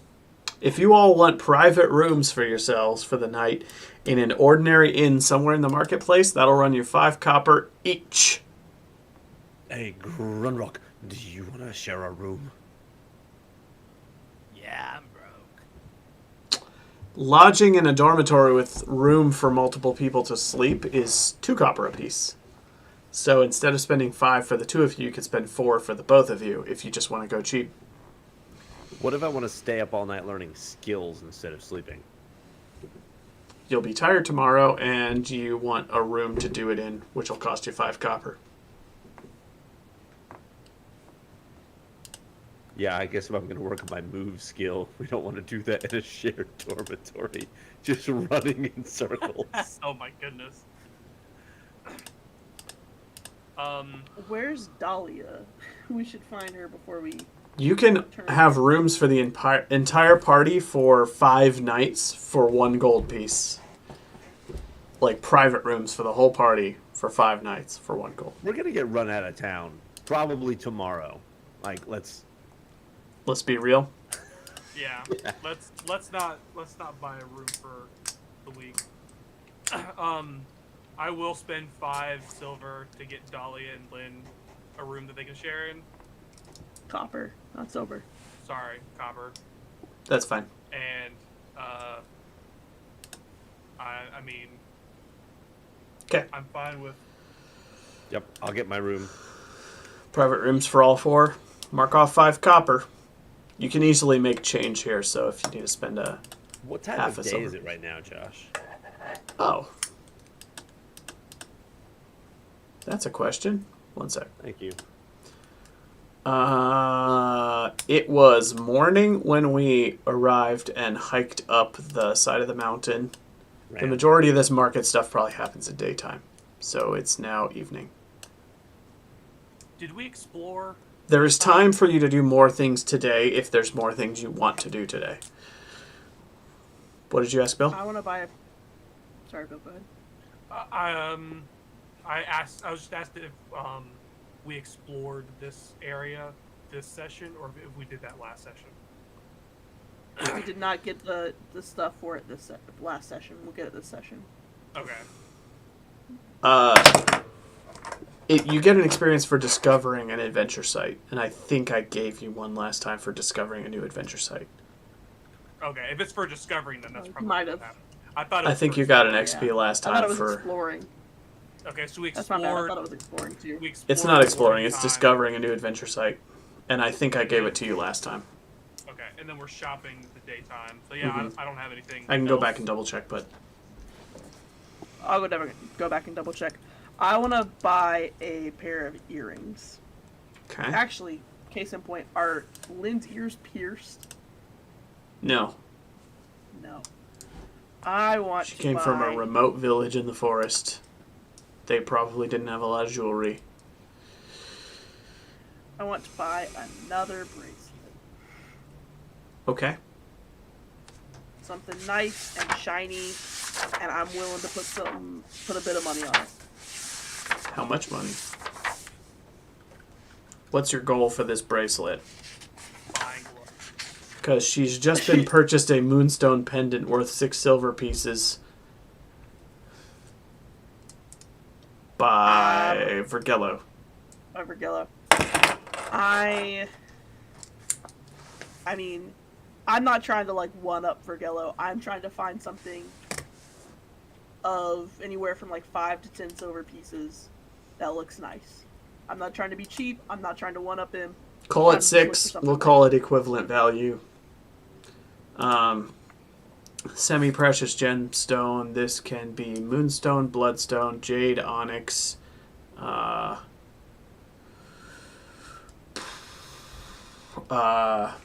lapis. Anything of your choice. This is a huge dwarven city full of craftsmen with ample access to metals and gemstones. I will do a lapis. And you Lapis wanted a bracelet? Mm-hmm. There are so many shops. You can find any combination of type and stone. So this will be a lapis bracelet in tarnished silver with dwarven runes carved all the way around the band. Do I have a way to restore it, the silver, so that it's not tarnished? Or can I spend more money for it to be restored? You can spend more money for it to not be tarnished. Okay, how much more money? If you pay a full gold piece, Okay.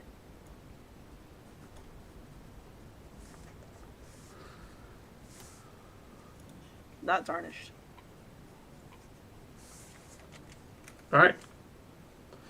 You purchase her a fine silver bracelet with dwarven runes etched all around the band with a lapis stone in the center. Okay. Yep, I'm gonna hold on to it for a little bit. All right. Anything else anything else in the evening time? You're underground, so time is becoming semi-meaningless very quickly, but Was all of that?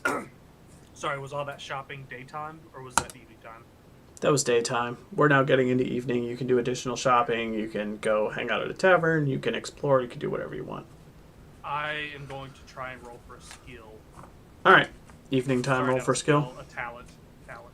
Go for it. Talent. And I am going to spend the day. So I successfully rolled a move while coming up that hill. Mm-hmm. So I am going to acquire that talent or that skill. Just working out on your way up. Gotta get in shape. Gotta get in shape. Gotta get in shape. Just like we used to be. I don't know why you're a we. You're like Gollum. You're plural. It's roll away. It's fine. All right.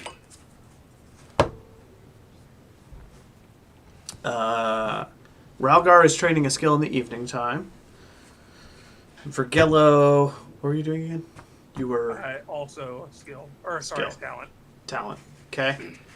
And you succeeded on your roll. Grenrock and Velas, you have an evening alone in a dwarf city. I'm gonna go find Dahlia, and I'm gonna drink. I'm gonna bring Lynn along and get her something tasty to eat. She is finding the finest dwarven ale in town, and she is having at it because she used to love Yawim's brew. How's And- this dwarven ale compare? She's like, this is pretty good, but Yawim's is like maybe better. I don't even know. Yawim's was so good, but it's been forever, and this is amazing. And the barkeep is like, Yawim!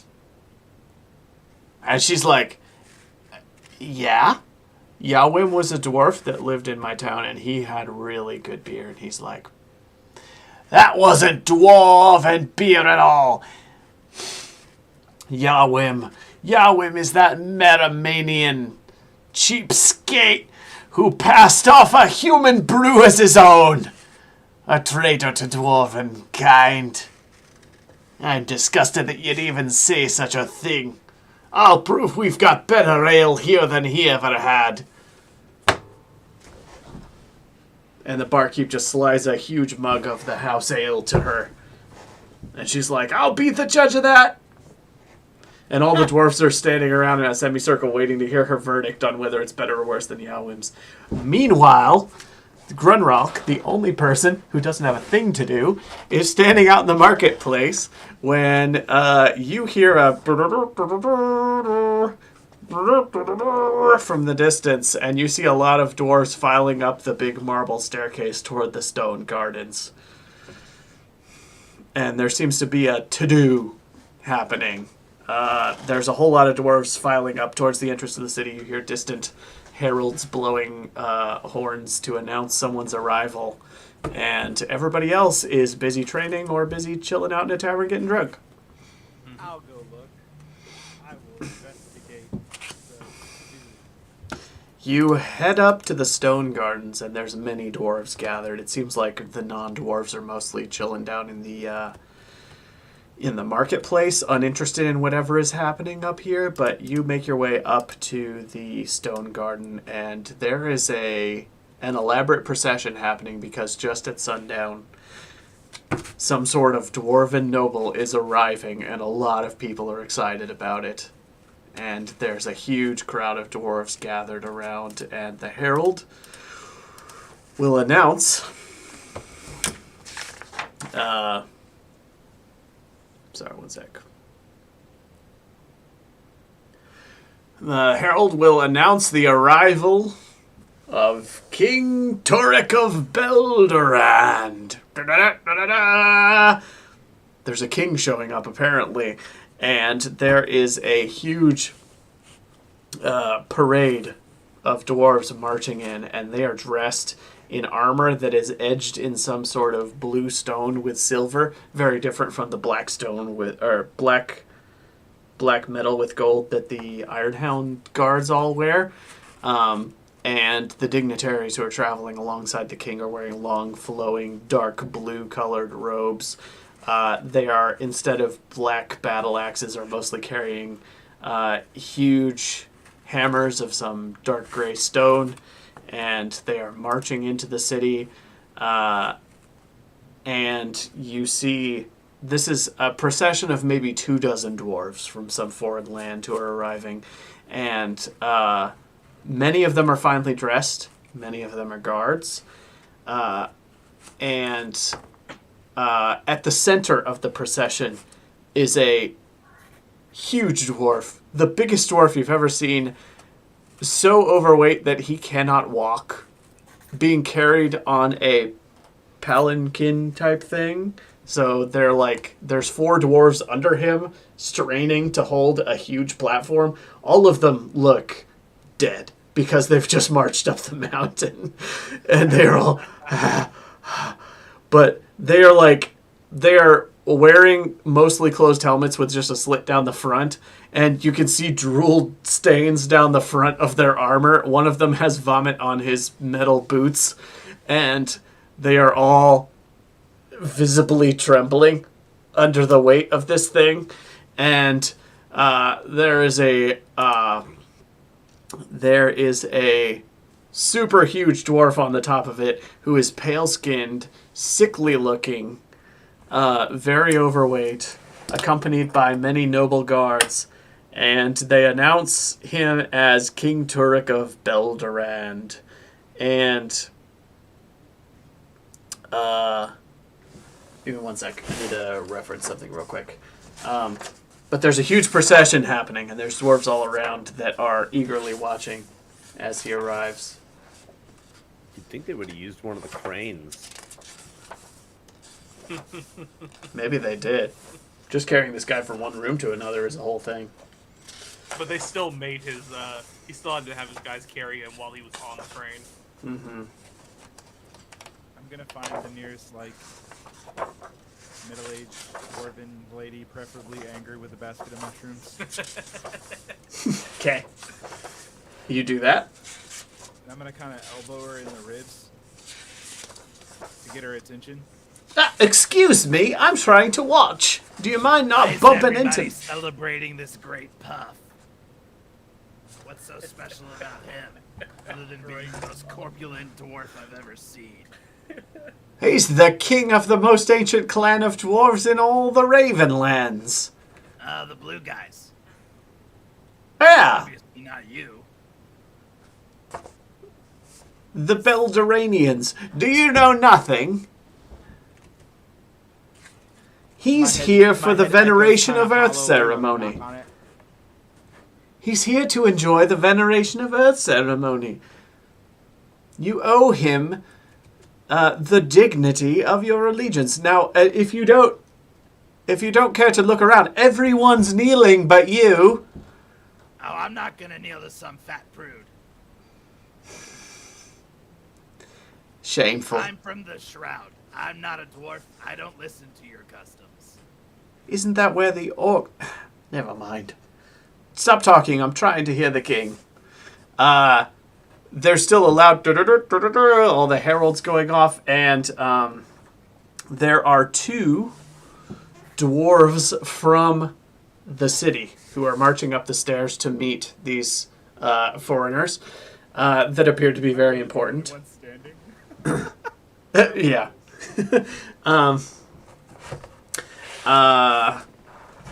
There are 2 dwarves, a handsome husband and wife with locked elbows walking side by side up the main thoroughfare through the glorious stone gardens, and they both have dark complexions and jet black hair, and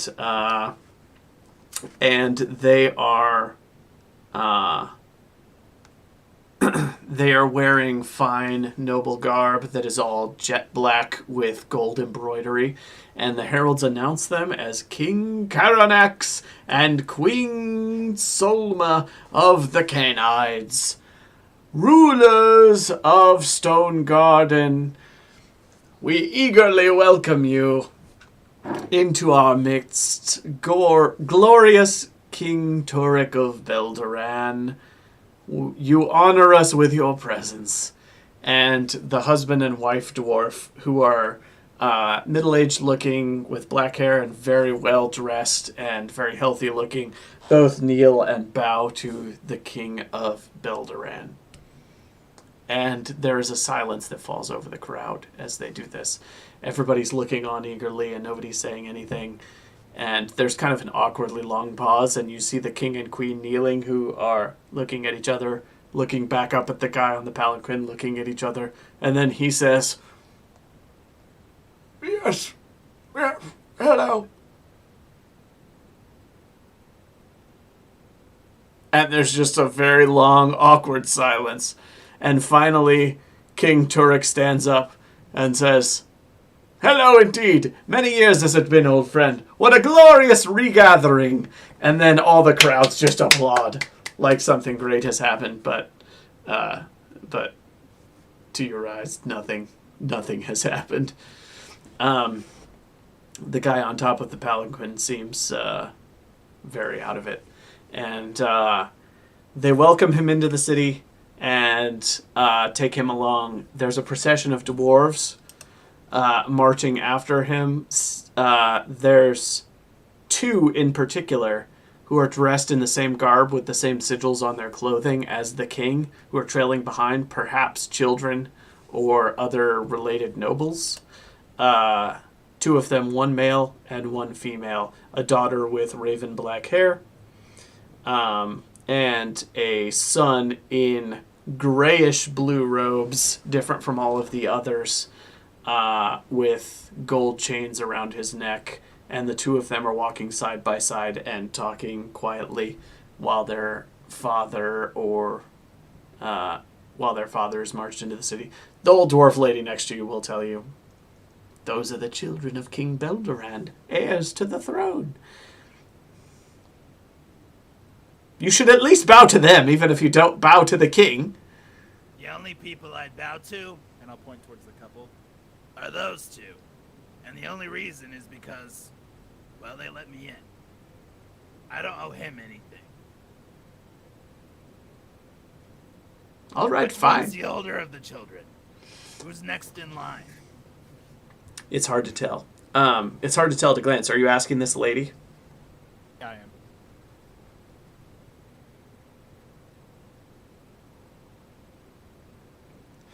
She says, I believe the girl, Regalda, she's the heir to the throne by age, but she's female, and there's some disagreement as to who should inherit, her or her brother. There are many who support her claim and side with her, but it's not decided who's going to inherit the throne of Belderan. Regalda. Okay. I believe there's been a dispute. But what do I care? I'm just excited to be able to sell all these mushrooms. And you realize she's the mushroom lady. There, wait. She pulls out her basket. Would you like to buy one?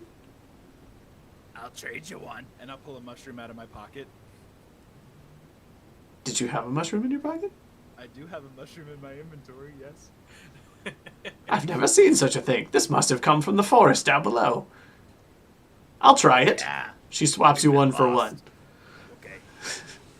I'll chomp down on her cave mushroom and then start asking her about the dispute. So, Okay.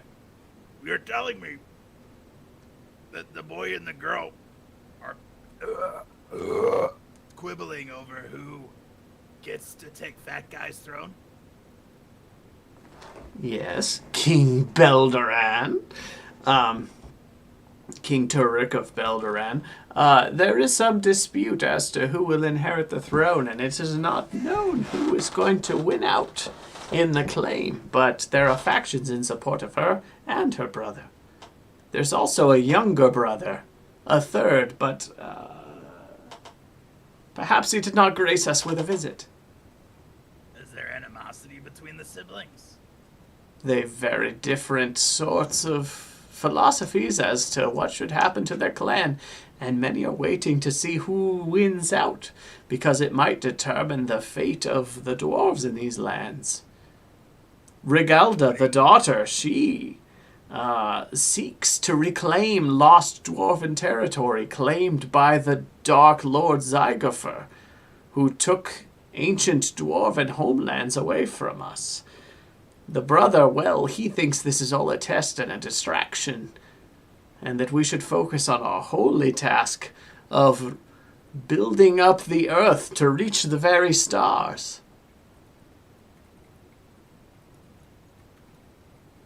So, what relation do they have to Stonegarden? Well, they are the princes and princesses of a different dwarven kingdom. They're here for the veneration of Earth. They're simply paying a visit. Right. So they don't necessarily control this kingdom. No, of course not. They've no claim to the Canine lands, nor would they be able to defend them if they had to. Why, I could fight more orcs with this mushroom basket than those Belderanian weaklings could face in the heat of battle with an axe fresh from the forge. You know, And I'll pinch her on the bottom. I'd like to see that. No! Into the crowd. I never!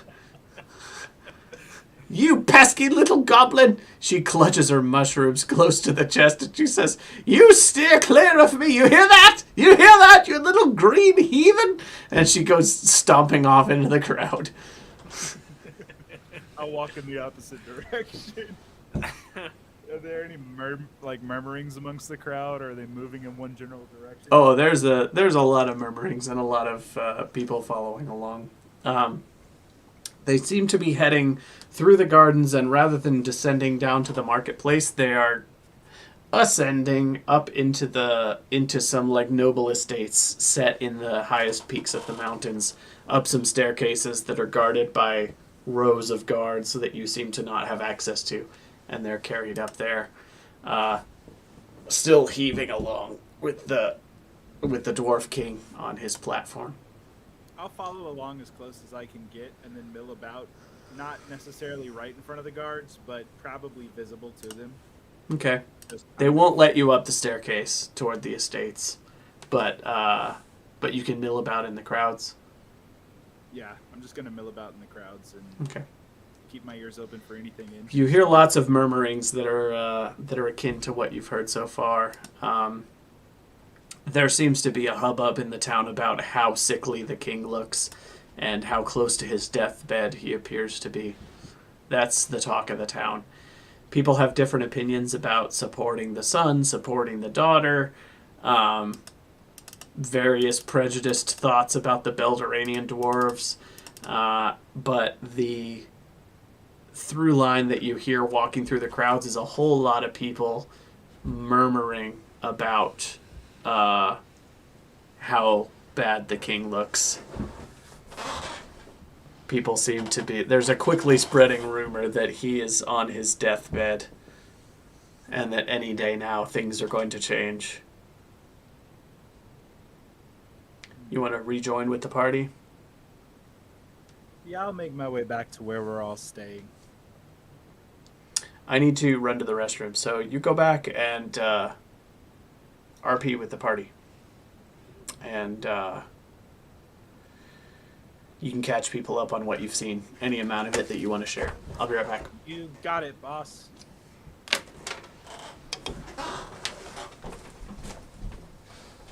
Is anybody even at the place we're staying? I am, because that's where I was practicing my talent. I'm getting drunk with Dahlia, so yeah, I'm there. Adam, are you in the inn or are you out and about? I am in my room, running in circles, working on my move skill. I'm gonna go gather the troops, so to speak, and bring them to probably Adam's room, as it's seemingly the most private place. Now that I've gathered you all here, there's the murderer. a great fat dwarf that just came into the city. I mean, he makes Miss Polymore look fit. No offense, Talia. Point being, apparently there's a debate of succession, and this guy looks like he might kick the bucket tonight. So things might get kind of weird here in the next few days. God, I'm glad we didn't pay to stay for a week then. Jesus.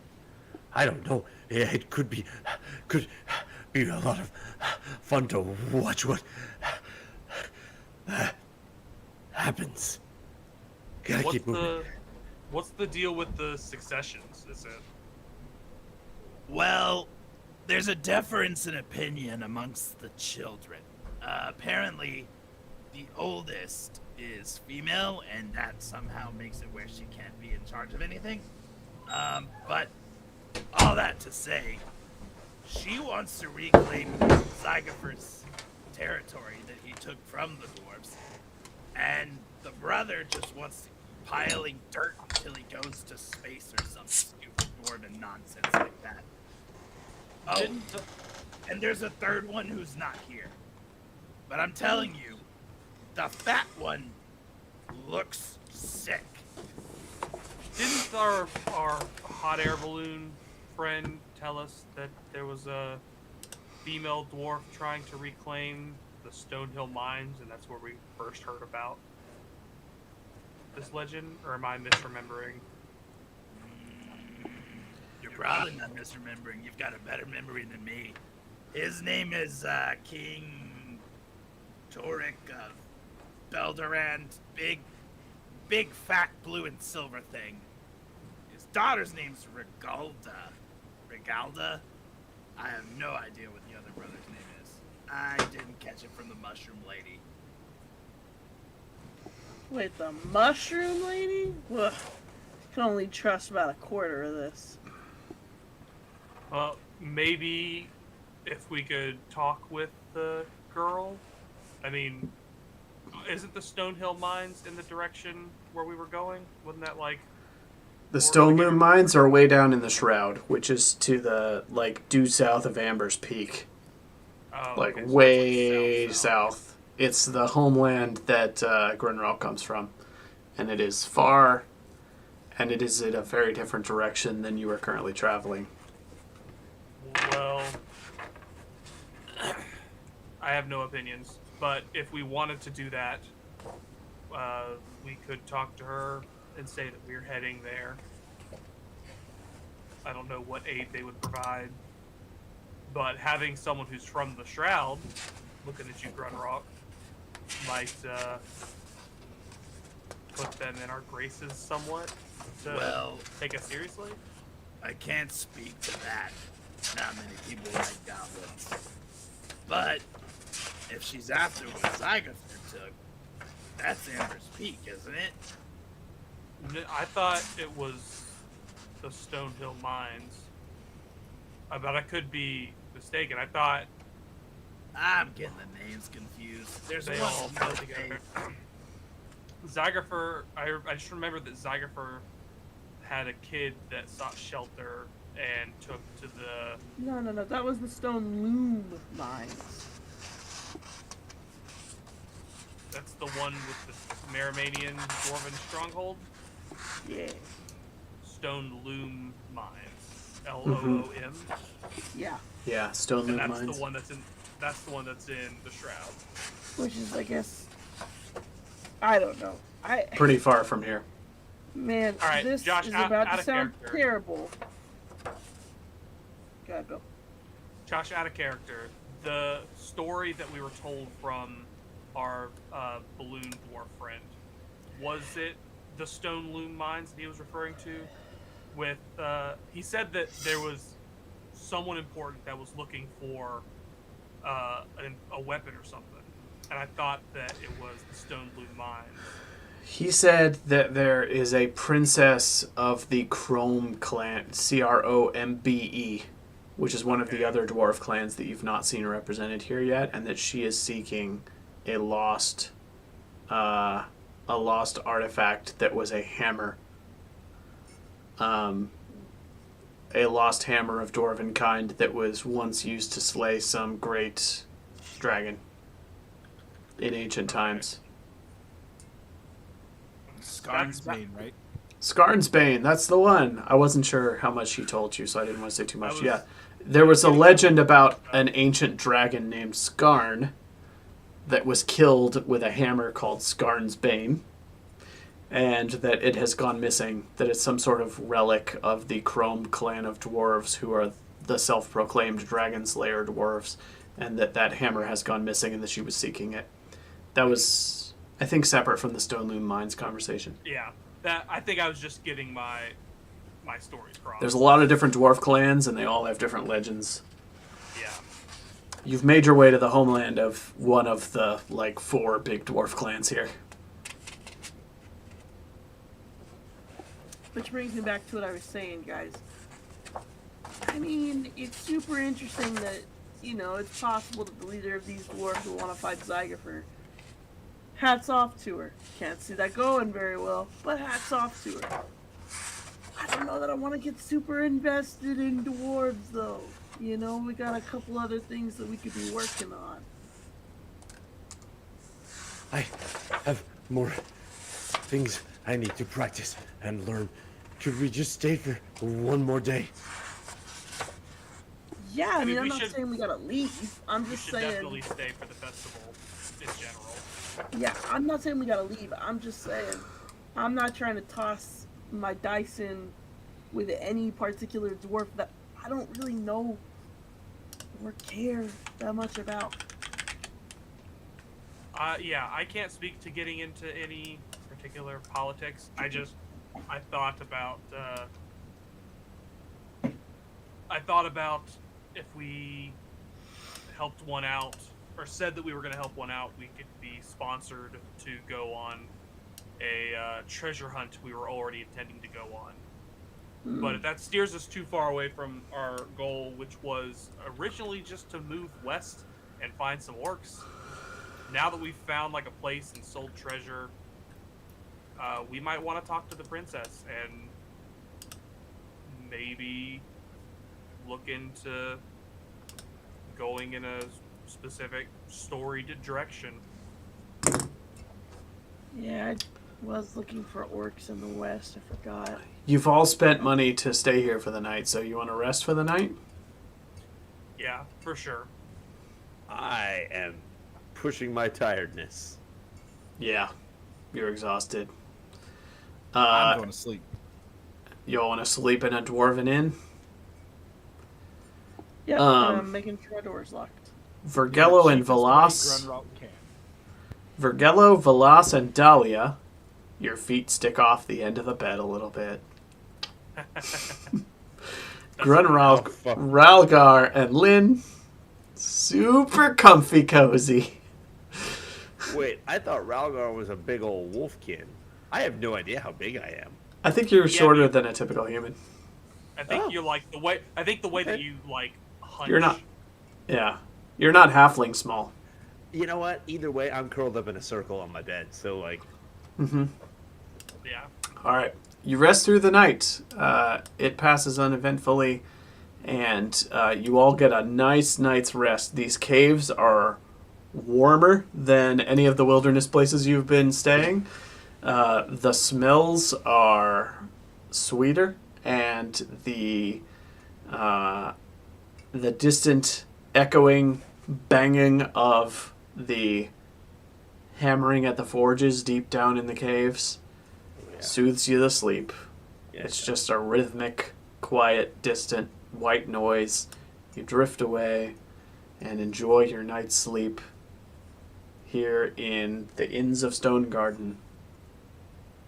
You awake the next day to the smell of burning toast and a ruckus in the market square. Huzzah! that's fun. I'm gonna stay in my room and I'm going to stay in my I'm room and gonna- avoid the plot. I'm gonna I just find. need a day. Hey, I didn't say crazy things were happening. I just said there was a ruckus, huh? I'm gonna find Lynn Okay. whenever she gets up. You can't find Lynn when you wake up. You wake up and Not in Dolly's she's room. absent. I guess I'm gonna go searching around, see if I can find her. I am also searching, looking for her. You and Vergello gonna go searching? I'll go help find the bomb. Hey, Well, I you was- guys, just let me know if you need me. Okay. We should probably split up. Hank, you said you were doing what? I said I'm gonna go help find the bomb. I'll split up and search for clues. Oh, the bomb. I thought you said the mom, Yep. so I was confused who you were talking You about. said mom too. All right. Bomb. So the three of you are fanning out, and Ralgar, you said you're doing what? I am gonna spend some more experience Okay. in On the what? room. This time I am going to spend 10 experience points and level my melee up to level 2. Wow. Yeah. Nice. So I'm just swinging my axe around my room. All right. I'm assuming you're fanning out over the city, looking around for. I'm asking around to see if anyone sees Sure. her. I am going to pointedly go towards the entrance that we came through first, and then backtrack and spread out. I want to see if guards on rotation saw her leave. I'm gonna Okay. go directly to the craziest part of the ruckus Okay. and stick my goblin-y nose in the middle. The ruckus is the arrival of another foreign dignitary. This one is a.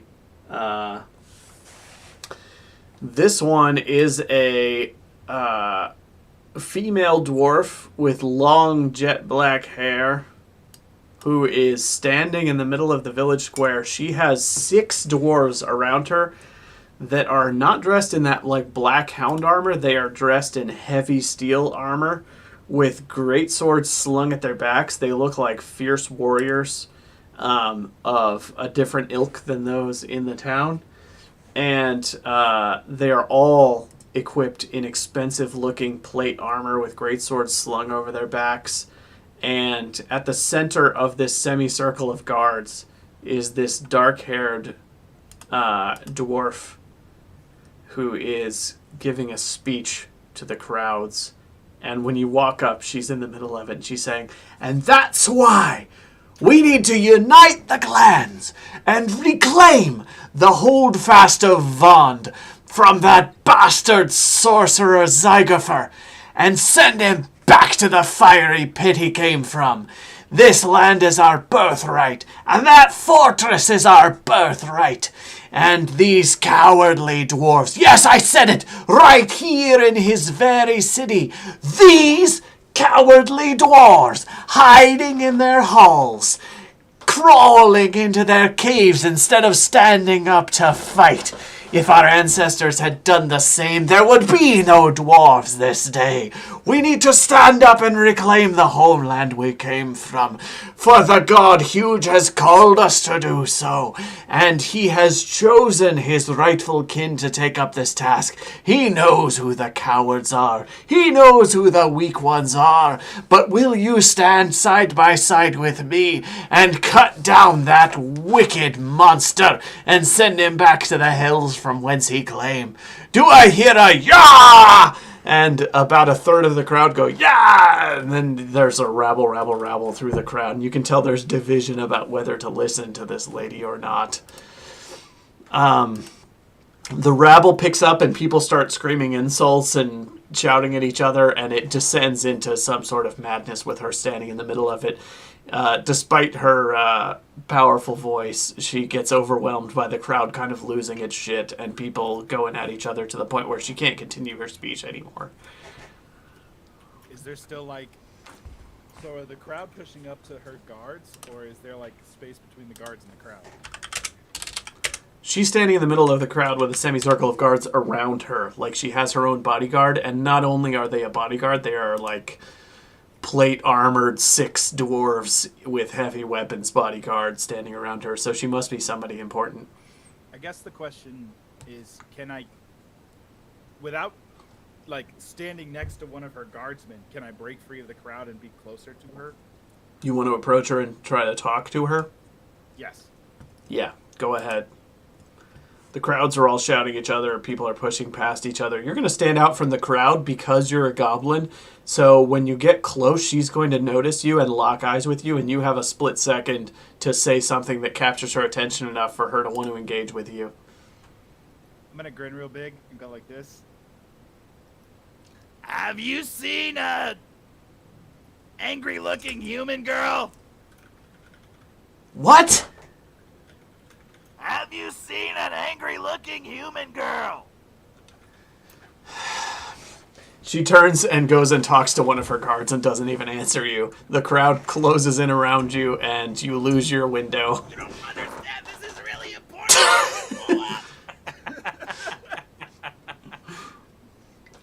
I rolled a d2, and Velas won the roll-off. She's going to stumble on Lynn before Vergello does. Sorry, Bill. They're gonna fight. Bill, Yeah, roll of a course they are. Bill, roll a d6, and on a 5 or 6, you're gonna show up in the middle of their conversation. I show up in the middle of Grunrock's conversation. Velas, you are asking around for her, and somebody says, "Oh, I saw an angry little girl go that way," and he points down a long corridor that leads away from the marketplace. I will be like, thank you very much for your insight, and then I will take off and go jogging that way until I see her. You make your way down a long, winding corridor of fine stonework that eventually leads to a parapet on the far side of the mountain. This is out the opposite side of the marketplace from the direction that you came in, and it leads to a stone platform on the opposite side of the mountain from the way that you came in, overlooking distant mountains. And when you step out, you're immediately awestruck by the fact that you can see 40 miles of dank wood in every direction down below you, hundreds of meters down. It is the first time you've ever seen your home forest from way up in the sky, way up in these mountain peaks, and it's quite beautiful. and you see a lake off in the distance that must be Lake Varga, the lake that you were on the shores of earlier. And standing out near the edge of the parapets, gazing down over the forest, you see Lynn. There are dwarven guards standing nearby very stoically that are not looking at her, but you can... Well, they're not facing her, but you can tell that they're giving her the side eye from a distance. And she is just gazing out over the forest. And Ralgar is making signals. Ralgar wants me to push her over the edge. That's not going to happen. Push her over, boom! Problem solved. Nah, she'll blow up on the way down. Could start a whole avalanche in the mountain. Yeah. I'm going to take like a couple deep breaths.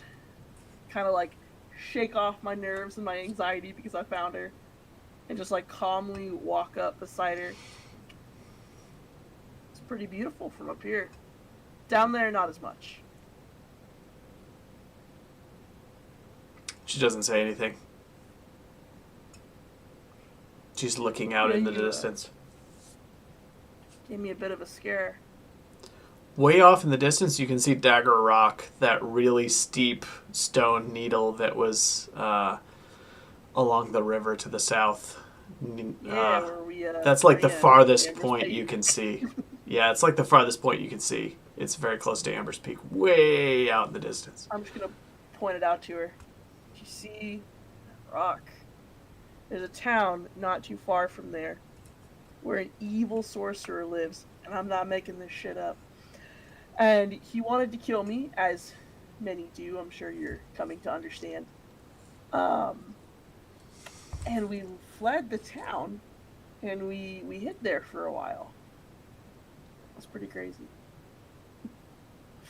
She doesn't say anything. She's staring off in the distance. She does look at Dagger Rock when you say that, but she says nothing.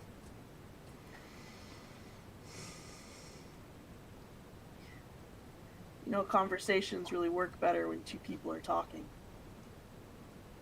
Every time I talk, you try to control my mind with your hypnosis or whatever it is. I've only done that twice, and both times to help you. Oh, only twice, huh? You can't tell me if you could do it, you wouldn't. I can teach it to you, actually, if you want. It's not I super don't hard. need more power. Right. You want less. And believe it or not, I know a guy who can take care of it. We've been, in the middle of the woods. Been kind of hard to find someone. But I have been looking. Contrary to what you think and what you believe, I almost quite literally gave up a finger to a witch in the Honeylich town. Forever. I live for forever, and I almost permanently lost a finger. What if it was the middle one?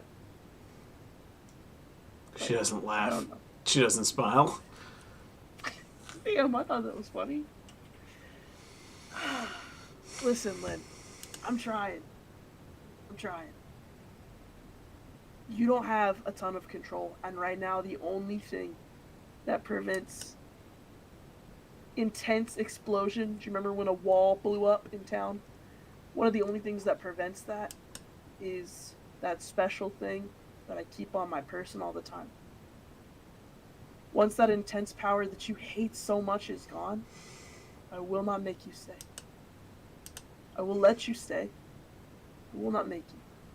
And I will take you to any town that you want to go to, and I will leave you with an amount of money that will help you get started and settled.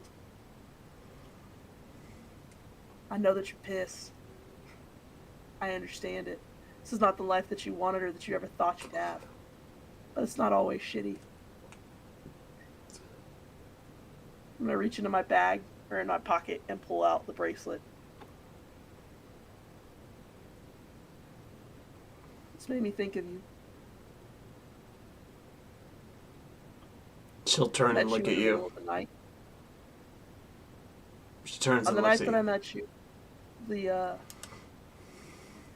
the sun was set and it was pitch black, but I swear, the sky was still purple. A lot like this lapis. And And one day, Lynn, your magic is gonna be out of you. And you'll have the choice to stay or to go. But I hope that if you go, every time you look at this lapis stone, you think of us. And hand it to her. She's going to take it in the palm of her hand and look at it. And then she looks out in the distance over the forest. And she grabs it in her hand. And she's going to step up onto the edge of the parapets so that she is standing over a 100-meter tall drop. And she's going to look back at you and look out there. And she clenches the thing in her fist. And she says, "You say I don't have control? Over You your think magic? you think I don't have power like you do that I can control? I can control it. It talks to me in my sleep. I can do what I want. I don't answer to it. It answers to me." Okay. Then she turns and looks out at the forest while clutching the bracelet. That's interesting. That's the first time you've told me that. It tells me what I have to do to control it. I thought that you didn't want to control it. I thought you wanted it gone. I did want it gone. Until I realized. And then she steps right to the edge so that her toes are halfway off. With 100 meters of sheer drop below. You see little bits of gravel falling down from the edges of the rock as she looks down into the forest. And then she looks ahead. She says, "Then I realized I could use it to get rid of the kind of people that killed my parents." And she holds out her hand, just reaching out into oblivion over the forest. And she says, "Look." And she just casually waves her hand to the side, and Dagger Rock splits in half. Crack, topple, smash, with a huge, slow-rising cloud of dust. Maybe 50 miles away, out on the horizon, there's just a huge dust cloud slowly rising over the forest. I can do what I want. And I can get rid of the people who cause the most harm in this world. And she turns around and looks you in the eyes and says, "And you're not going to stop me." She drops the bracelet to the ground at your feet and walks past you back towards the marketplace. And as the bracelet hits the ground, you look down at it, and it has little wisps of black smoke coming off of it, and you realize that the lapis stone that was set in the center of it is black dust now, slowly dissolving away, leaving only the silver bracelet behind. And she goes just casually walking back towards the marketplace. I pick up the bracelet. Stick it in my pocket. And I'm gonna tailor. Okay. Meanwhile, Ralgard, did you have to make any die rolls for the thing you were learning? Or did you do it already? Nope. I just had Okay. to spend the quarter day doing it. Go ahead and cash that in. Done. Vergello, you are going to stumble not on Velas and Lynn. You're going to stumble on this important dwarf in the middle of the rabble. The rabble draws your attention, and you're going to go towards it, so you have an opportunity to interact with it or whatever if you want. You see Grunrock in the crowd, walking away from the center of the crowd, looking a little bit defeated. I mean, I'll move towards the crowd, I guess, to Okay. get a better look. Yeah, the crowd is a bunch of dwarves in disagreement. There's loud political arguing. There's people shoving each other. There's people arguing loudly. And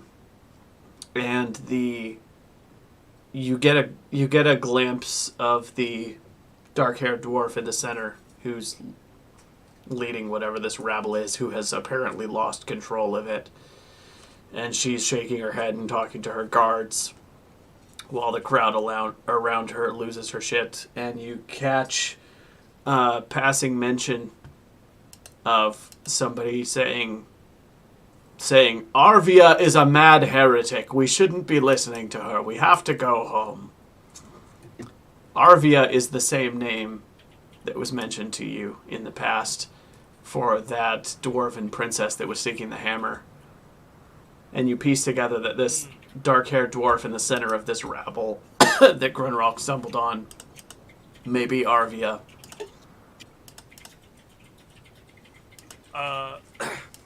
I'll look at one of the dwarves that said that like she's a heretic, and say, so someone seeking out a relic, is it? Was it a holy relic?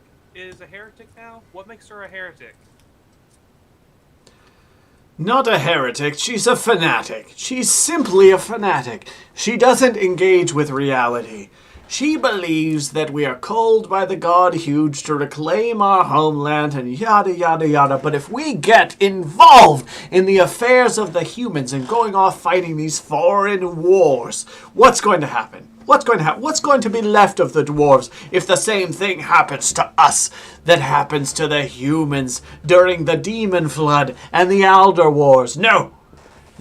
We won't be up there on the surface being consumed by some blood mist. We stay safe and sound in our cities, and we will follow our divine task of building up the earth to the very stars.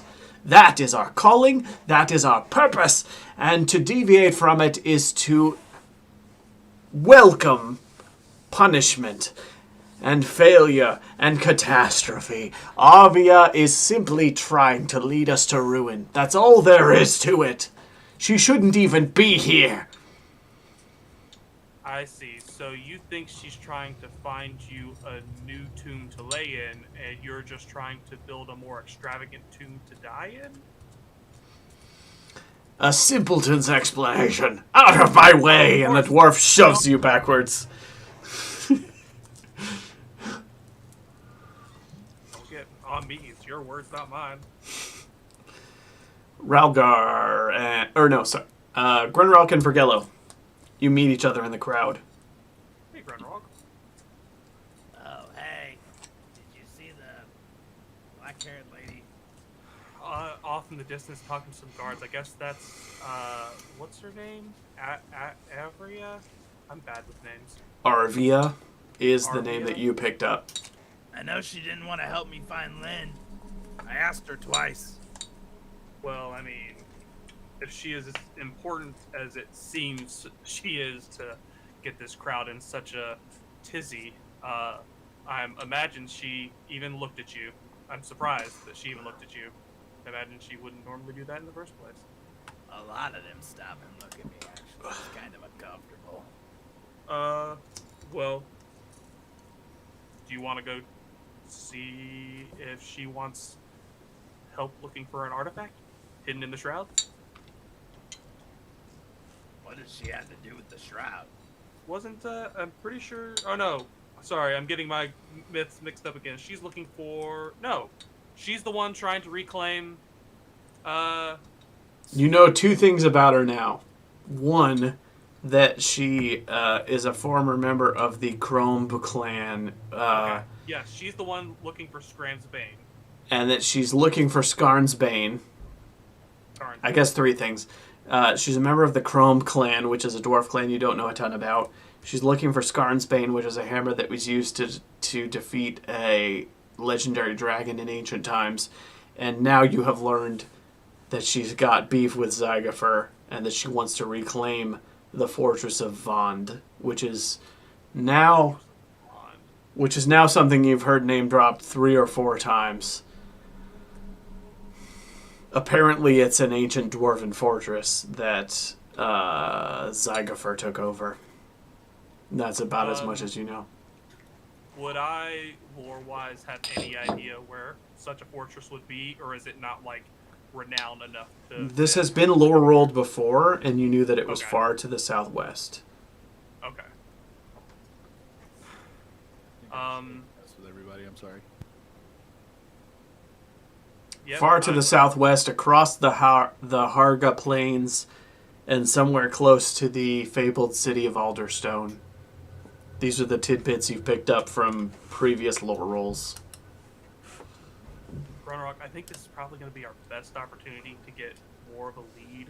Maybe even like some supplies to go treasure hunting. I mean, what else are we doing right now? Finding the world-ending preteen. All right, what else are we doing outside of the immediate, like, look for the catastrophic character? Lynn is going back to the inn where you're staying to go into her room alone, which means that Valas and Ralgar are going to cross paths as Ralgar is finishing his training. So Lynn is going to walk into the inn, storm into her room, and slam the door shut alone. And Valas and Ralgar, you are alone. Grunralk and Vergello, you are co-located out in the marketplace somewhere. So there's 2 pairs of you. I want to walk up to Lady Arvia. There's a boisterous crowd. You got to say something to catch her attention. What do you say? What's your hashtag that catches her attention? Because there's a lot of people shouting a lot of things at her. Well, if there's Hey, no gorgeous! I'd like to ask you about a hammer. Does she look over? She's just shaking her head at the crowd, and then she hears hammer, and she goes, Yeah, we have some questions about your missing hammer. "Missing hammer? Hang on!" And she steps down off of the little stone she's standing on. People are shouting things at each other, and she's like, "This way." And she takes Vergello and Grunrock off in a different direction. Let's pop back to Valas and Ralgar for a second. Ralgar, you've just finished your training, and Valas has walked. You saw Lynn storm into the inn and walk up the stairs and slam a door shut angrily. And when she does, sparks go flying off of the door. And then you see Valas come in about 30 seconds after her, looking a little bit dejected. And you've just finished training your skill training. Endurance. Nice one. Oh, jeez. I see the little whelp is angry again. What happened? I'm very, very concerned, Ralgar. About what? She's listening to the chaos inside of her. Uh-oh. Yeah. It's talking to her and teaching her how to use this magic. And do you know what she wants to do with this magic? Yeah, she's gonna kill me. Yeah, probably, man. Probably. So it might be best that she not see you right now. She's in a bit of a mood. Do you want some poison? Oh, man. I'm trying real hard not to kill her. I'm trying so hard. Look, I'm just saying, if it comes down to me or her, you don't have to pick. I'll pick. It's me. Buddy, just do me a favor. I know that Vergello and Grunrock are worried sick and they're running all over town looking for her. And since she doesn't want to see you, I thought maybe you could double out and go track them down and let them know that she's back in the inn, but that she's gone a little sideways. Yeah, I can find Grunrock in no time. He had one of those mushrooms from the forest, and I remember what it smelled like, so I'll just smell my way to that mushroom from the forest. Oh, okay. I'll see you later. Wait. Instead of smelling your way to a specific mushroom, can't you just pick up the smell of a stinky hat? No, all I remember is that mushroom thing. Ralgar, I will punch you in the head. I swear to God, my morning has been stressful enough. I'm gonna find him, okay? Okay. You go kill the girl, and I'll see you later. Bye. I'm gonna just slowly slide down the wall across from her door and just kind of like put my head up, close my eyes, go, miracle, miracle, miracle. That doesn't work, unfortunately. It's a good guess, Maybe but it it's doesn't work. Nighttime in the mirror. Oh God. Oh God. Actually, I'll summon the dagger and be like, his kid was really bloody, and just slice my hand open and try it again. I'll do a point of damage to my strength. I don't know what. You're cutting your hand and saying miracle, miracle, miracle. Yep. Is that what's happening here? Yep.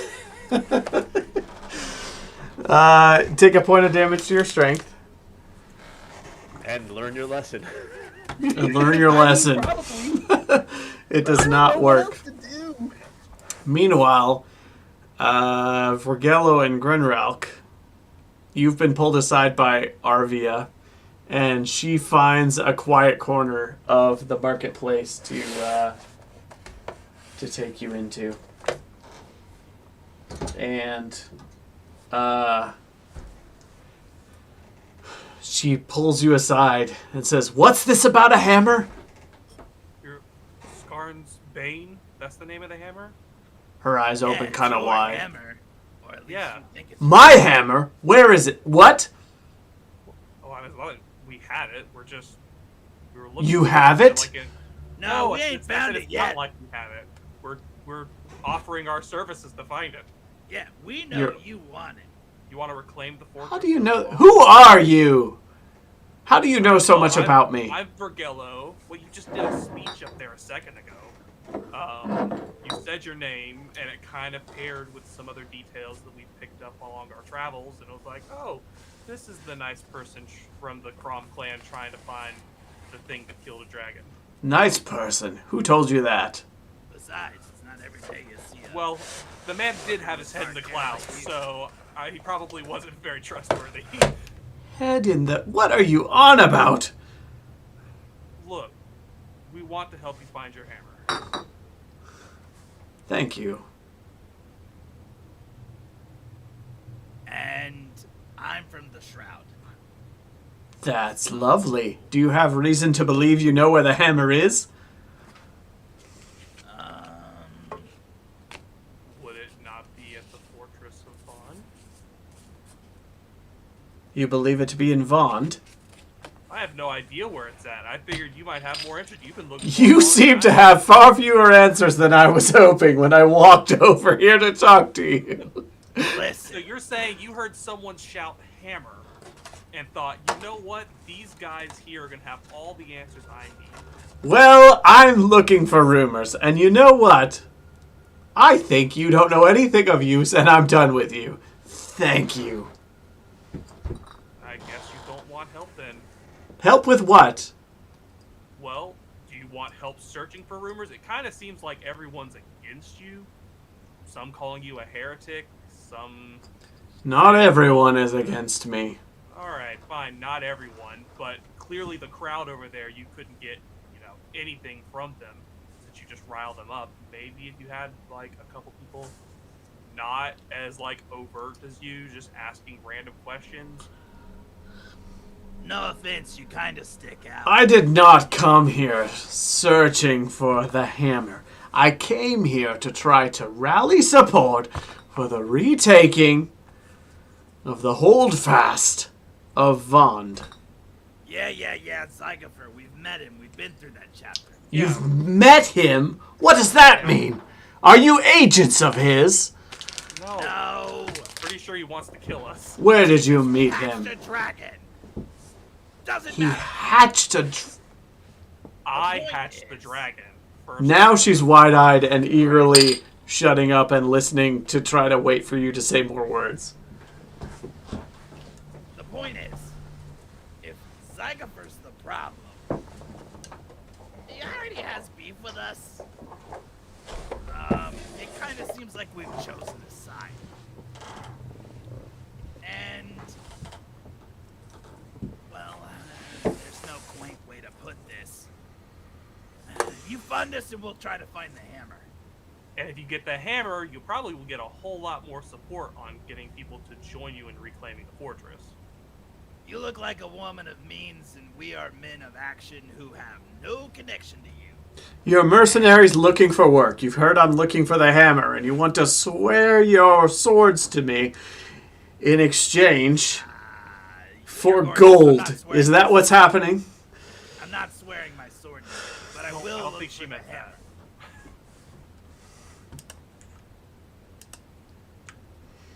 I'm not sure what you want from me then. The enemy of my enemy is my friend. Zygofer has problems with us. You have problems with Zygofer. You want a hammer, and we want money.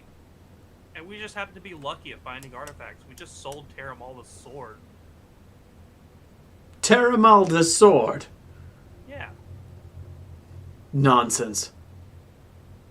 I mean, you could go talk to the... She shrugs and turns around like, this is nonsense. There's no way. This is the linchpin spike that was holding her armor together. I have her gauntlets right here. Oh, a tall tale, a tall tale. Let's see. She takes a look at the spike. She's like, this could be any old rusty spike. She takes a look at the gauntlets and she's like, Scorched Okay. from the inside. okay, these are pretty nicely crafted and they're scorched from the inside, but this is still nonsense. This is simply a waste of my time. I'm starting to feel like you're being the waste of our time. Let's just go offer our services somewhere else, Grunrock. Let's go to the Shroud and try and see if we can find that Varamanian shroud. You encountered Terra. What does Terrabalda look like? I describe her with epic detail, including our battle.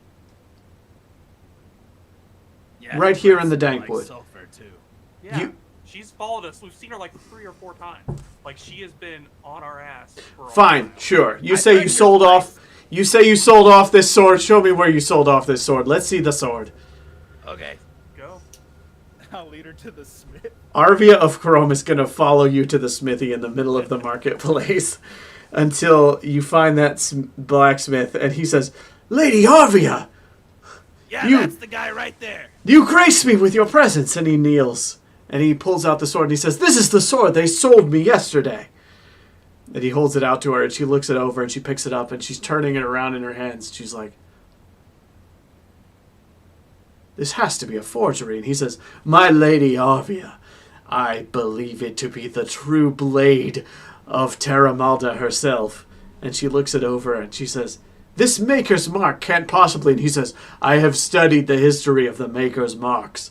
I believe this to have been a blade forged in Alderland some 400 years ago." And she's like, "Nonsense. There's simply no way." And he says, "Lady Arvia, watch."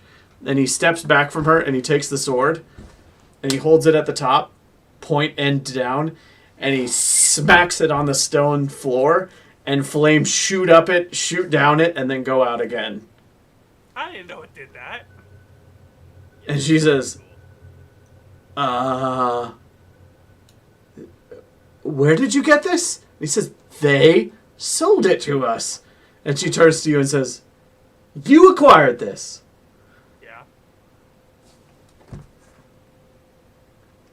Perhaps I could use some more mercenaries. Now she's on board. Price just went up, baby.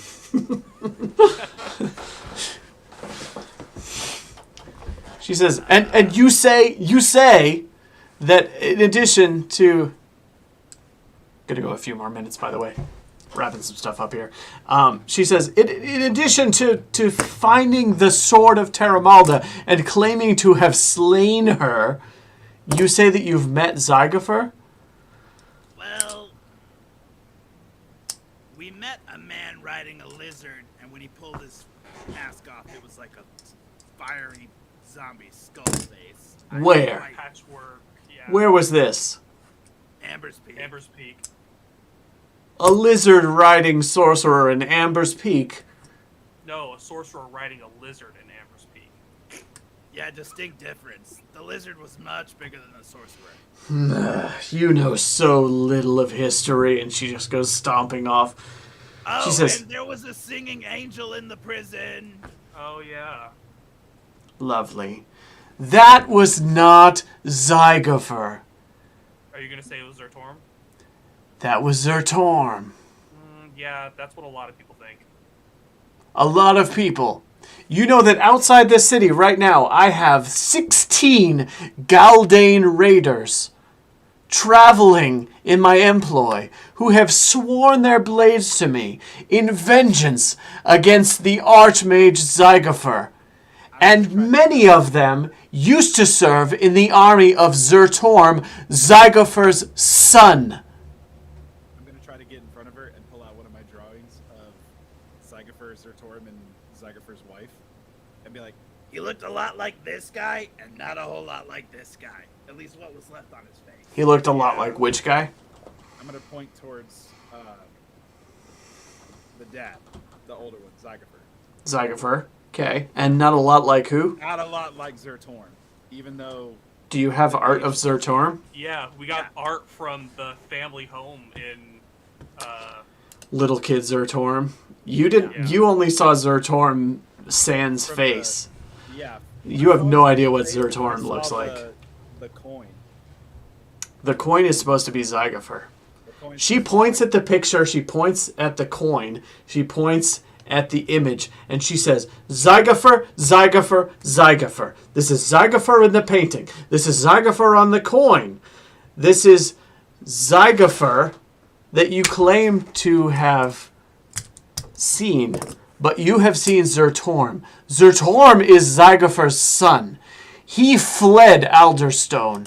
His father is a demonic sorcerer. Zertorm fled him and swore to destroy his father, and many members of the Galdane clan who travel with me in my employ, who will not even set foot in this city, have sworn to destroy Zygofer. Zertorm is Zygofer's son. He is that little boy in your drawing. He wishes to destroy his father. He resents his father for the dark magic that he has engaged with, that has corrupted him, for the ambition that has driven him to darkness. But Zertorm rules in Amber's Peak, and Zertorm has become as corrupt as his father. He has sworn allegiance to demons in exchange for the power to overthrow his father for the crime of serving demons. Their entire lineage is corrupt. I will serve neither of them, and that is why 16 riders on their noble steed have sworn their blades to me. Because they have forsworn Zertorm, because they have known he has turned to corruption to oppose his father, and that he is no better than his father. Yeah, they're both awful. We're fine with that. I'm not saying one's great and one sucks. I'm saying I'm pretty sure we saw the dad. You saw the dad in Amber's Peak. I would bet my life on it. The masked rider in Amber's Peak is the son. Does the son know how to hatch dragons, or is that more of a dad thing? Listen. I don't know anything about that. Dwarf lady, you're real important and all. But a woman I would die for told me it was the father. I'm gonna back her up. Who? Even so much so, all of this is it. I feel like we're getting away from our original topic. Do you want us to help you find this hammer? Clearly, we have credentials of at least finding. Oh, I would love to find the Hammersgarden's Bane. Do you know where it is? We Oh will my God, look this for it circular for you. conversation. Do you wish to swear your blades to me and join my company? I've 16 Galdane raiders serving me outside of these gates. Galdane. Let me guess, they won't Galdane, send no him one here. gives a damn, woman. You know what, Vergello? I'm done. Yeah, She let's just doesn't find the want hammer help. ourselves. I'm gonna go somewhere else. Maybe when you go to the Fortress of Bond, I'll be the one on top of it, taking a shit in your direction. I believe you to be formidable raiders. You have slain Terramalda and retrieved her sword, as far as the evidence shows, and I would be happy to have you in my employ. I have 16 Galdane raiders in my service, and they agree with you that Zertorm is not to be trusted. If you have indeed been to Amber's Peak and have seen what you claim to have seen, I am sure that they would find common cause with you. But if you do not know where this hammer is, I would be glad to gain you into my employ, but I know not how to collaborate with you further than that if you don't know where the hammer is. Well, I don't want to join your company. I don't want to spend time with Galdane riders. We have our own problems. We were just offering to poke around for a little money. I guess if we find the hammer, you'll want to buy it off of us. We'll sell it to you first. How about that? Sure, I'll throw you some coin if you find the hammer. Thank you for your time.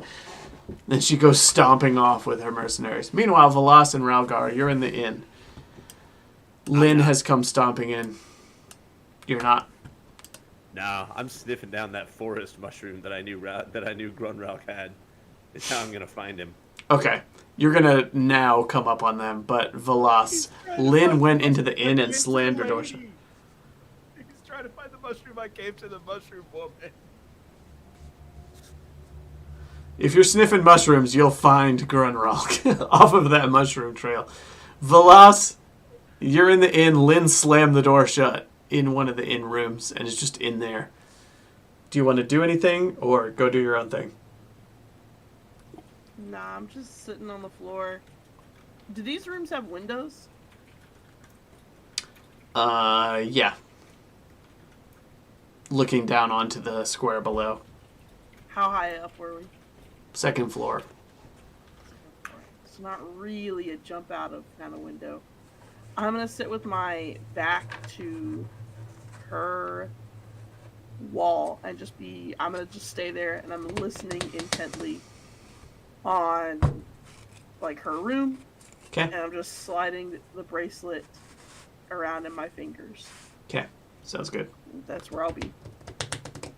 Alright. Ralgar, you locate Grunralk, who is in a crowd alongside Vergello. You have an opportunity to sync up with each other.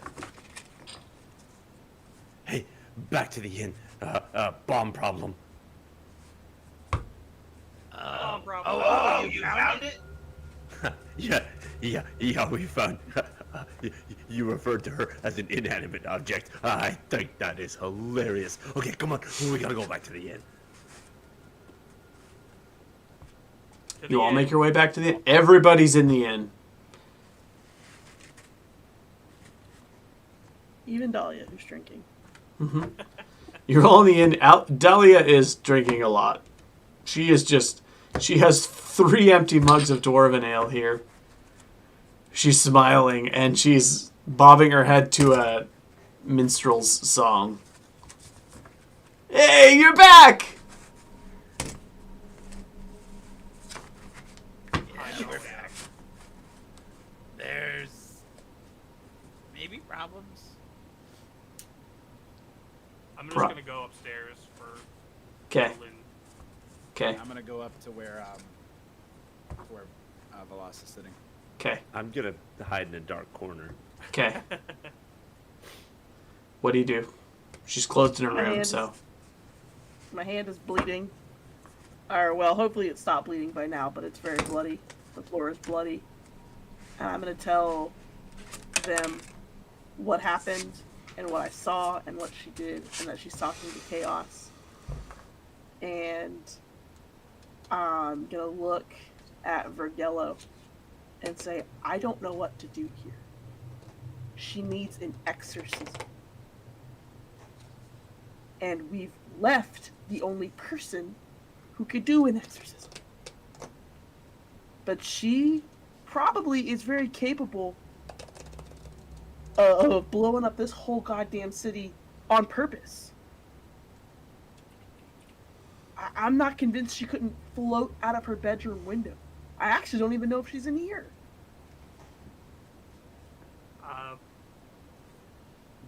I'll try and talk to her, I guess. Okay. Please be careful. Lynn is in her room. She does not have the ability to lock her room. I will knock and say, "Hey, Lynn, it's Vergello."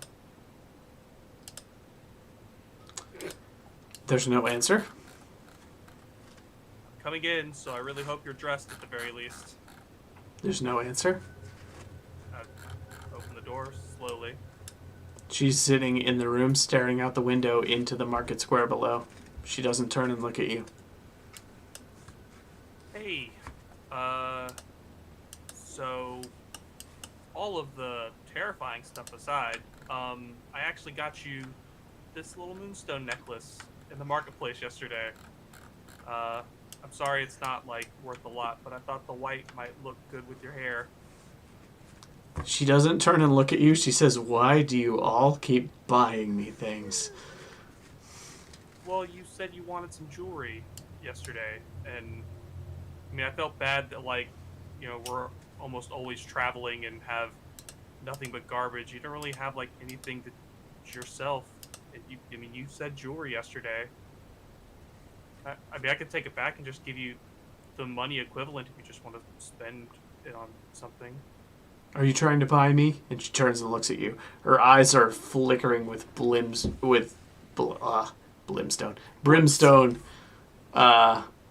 There's sparks coming off of her eyes, and her eyes are swirling with, like, deep red, fiery magic. Well, not to knock my own gift here, but it's just tarnished silver and a moonstone. But I picked something that I thought you might like.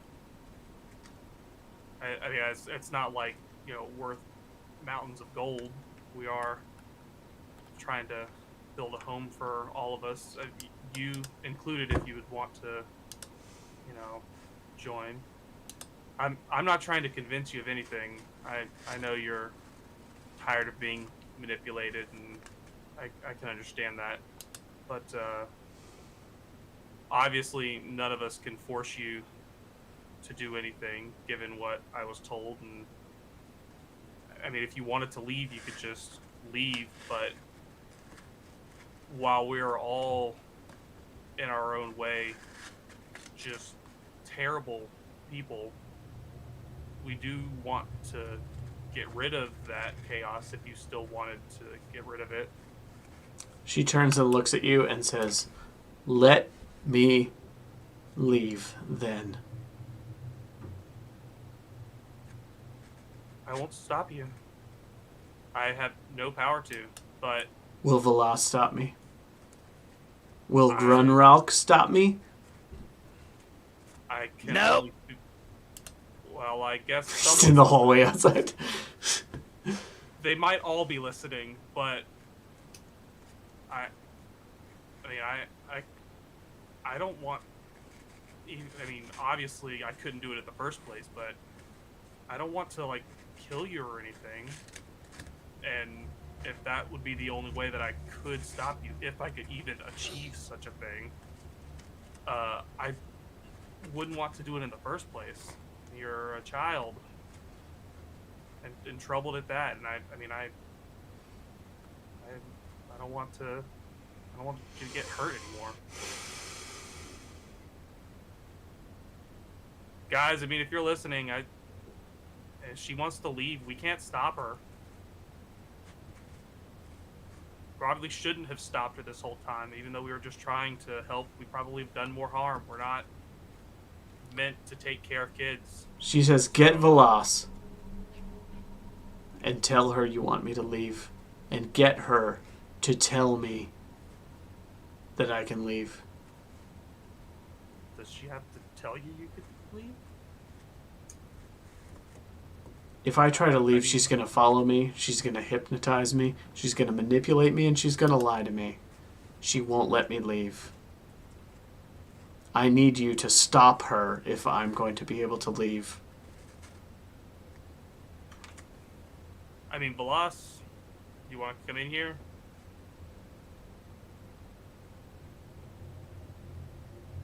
You're muted. I'm gonna stand up and walk slowly into the room. Her eyes are smoldering with brimstone. Just finished for anyone else? Oh no, he's done busy. This isn't a good idea. I mean, we shouldn't hold on to her. We shouldn't have in the first place, but you know, we clearly can't stop her, and it's going to be the detriment to us and everyone else around us. Don't do this, Lynn. Don't do what? Don't leave. Why? Because contrary to what you think, I'm trying to protect you. From what? And I know that you think that you have all of this power and all of this might and you can just do whatever and you can beat anything. But there are things more powerful than you and me combined. There's not. And I will there destroy is. them, and then I will destroy what's inside me. Only once they're all gone. Only once magic and all of this dark sorcery is erased from the world, and nothing like what happened to my parents can happen again. Then I will turn and destroy what's inside me, and then I'll be done. That's Don't you not how think, it works, kid. Lynn, don't you think if you go around doing that, you're going to make a lot of kids orphans simply because their parents use magic? You'll be creating more people just like you who hate magic and hate the world because you using magic killed their family. If their parents are using magic, their parents deserve to die. It's dangerous, they can't control it, and it's wrong. I've seen what it does. It's wrong. And so you're going to do what's wrong? I'm going to use magic to erase magic, and then I'm done. Two wrongs don't make a right here, kid. And you won't erase magic, unfortunately. It'll still be born in people after. It'll still exist. New kids will be born that have the magical talent. It'll always exist. It's the same as a sword. You wouldn't kill every man who wields a sword simply for one man who wielded it poorly and killed someone innocent. No. Whoever wants to kill can the make a perpetrator. manipulation roll here.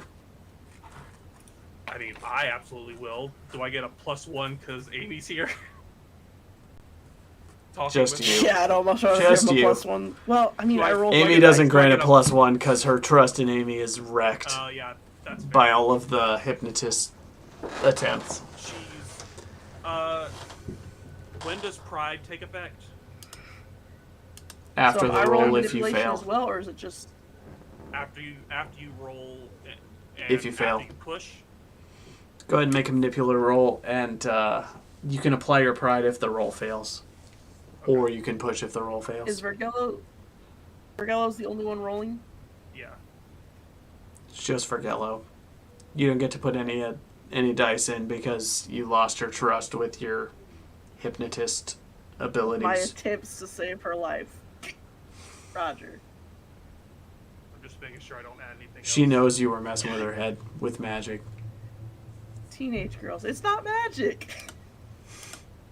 Yeah, your semantics, Amy. Alright, yeah, I don't have any other things to add, so I'll just roll. Go ahead and roll it. Three successes. Is that enough? Mm-hmm. Give me your pitch one more time. Oh, jeez, Josh. I'm shivering because my window's open and stressed because there's a nuke in front of me. You want me to say everything again? Restate your case. Because it's going to work this time. Lynn,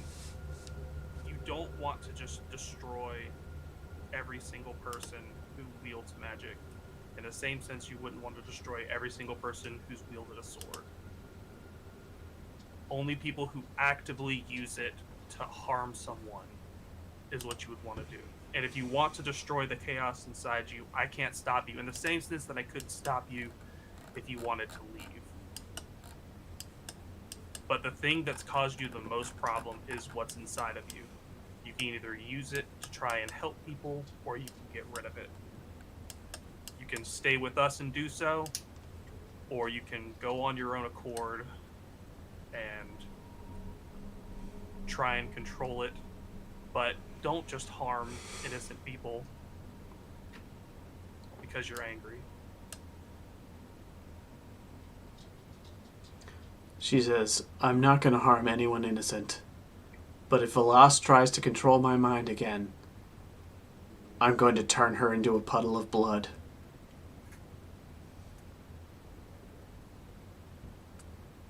Is that understood? And as long as you will promise me to try to get this magic out of me, I will travel with you. I swear on my song and my guitar that I do not have on me that I will do everything within my power to remove your curse. And I'll hand her necklace. She'll take it in her hand and look at it, and she contemplates for a moment, and off in the distance you hear, and there's something going on. We're going to wrap in 5 minutes here. There's some ruckus going on outside, and she turns and looks at the window. Dahlia, holding her beer bottle, looks at the window and says, what's going on? It sounds like the dwarves are doing something. I look out the window to see what the dwarves are doing. There's a lot of people filing towards the catacombs. Just a parade of dwarves walking towards the catacombs like there's some event, and they're all queuing to get into it. Is the festival today? Nobody's asked. Oh my goodness. Do you guys want to go see what's going on? And I look at Lynn. She's like, all right, let's go see the dwarves, whatever. And she walks alongside Vergello. I hope they have some food. Is there anybody that doesn't want to go? Whole party go? All right. We go. You coming, Puddle? The dwarves are parading their way down to the catacombs. The catacombs are below the marketplace. They are spacious with high ceilings, much like the marketplace. They are beautifully lit by multicolored sconces all along the cave walls down into these catacombs. You descend down the marble stairs in this parade of dwarves, and you can see for 100 meters out into this vast cave that's lit with multicolored sconces. There are honor guards just wearing black armor with no gilding that almost fade into the dark corners of the cave, standing all around the perimeters. You can tell that the dwarves guard this area very fiercely. The entire vast cave is filled with multicolored torches and sarcophagi and graves, just hundreds, maybe a couple of thousand, just laid out in a vast grid with occasional monuments scattered through, probably of significant figures from history. And the dwarves are filing down en masse for some sort of ceremony. There's an open area, sort of resembling a square, in the center of this huge catacomb, and the dwarves are filing in. Many of them can't even get near the square. They're just within earshot. Does anyone want to push their way to the front to see things more clearly, aside from just being far in the back where you can hear speeches given? Of course, I want to be in the front row. Ralgar wants to be in the front row. Ralgar? You're pushing your way to the front row. Anybody else pushing up? Or are you all kind of hanging back? All right. You make your way to the front row. It's just Ralgar. Everybody else is walled in by dwarves in a vast crowd, but you shove your way through, and you piss off about 30 dwarves while doing it. You're like, excuse me, excuse me, excuse me, and the dwarves are like, wax them in their short little You're just faces. wagging your tail while fighting your way through the crowd. Everybody else is hanging back, Lynn included. She's standing on like the third step at the base of the huge marble staircase overlooking the catacombs so that she's raised up a little bit. But Ralgar goes disappearing off into the crowd and pushes his way up to the front. And Ralgar, you are shoving your way past dwarves. They're cursing at you the whole way, and you make your way to the front of the crowd, and you can see out into the clearing where the king, King Turek, is giving a speech in honor of the veneration of the earth. And he says, "Today's the day we gather to honor our pledge to build the earth as high as the earth." And then one of the dwarves down by the side of his platform whispers something in his ear. "Build the earth as high as the stars, as called to us by the gods themselves, the god huge who tasked us with building up the earth into the sky. The stone singers will now perform a ritual that will raise the mountain another fire." And one of them leans up and whispers something in his ear, and he goes, 7 inches into the sky, the entire mountain. Everyone hold on and prepare, and we will perform the ritual to Huge himself. Ralgar, across the clearing on the far side from the king, you're going to notice something, because the people around you are noticing and starting to point. There is a staircase that goes down about 15 feet into a little suppressed area that has a huge iron gate in it, intricately carved with huge, 6 layers of locks on top of it. Yeah, and a lot down there. A bunch of people are pointing. It's like a locked gate leading deeper than the catacombs, and a bunch of people are pointing in that direction. And when you notice the pointing, you look in that direction.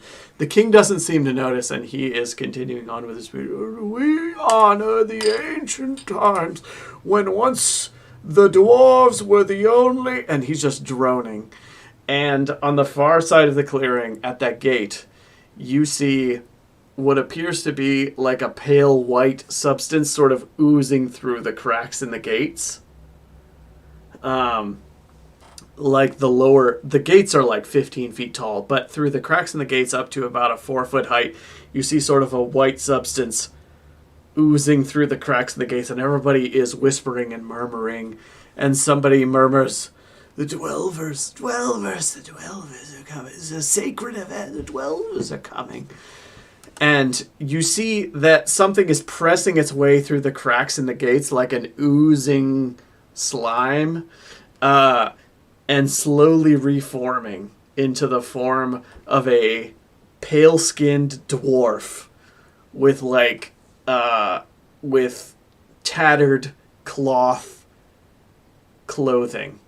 Presses its way through the cracks in the grate and the gaps between the gates and sort of reforms into the form of a pale, hunkered old dwarf, and then another one comes behind it until there are 2 of these pale, gelatinous dwarves standing in front of the gate, now looking like ordinary dwarves except pale and emaciated and wearing these tattered clothes.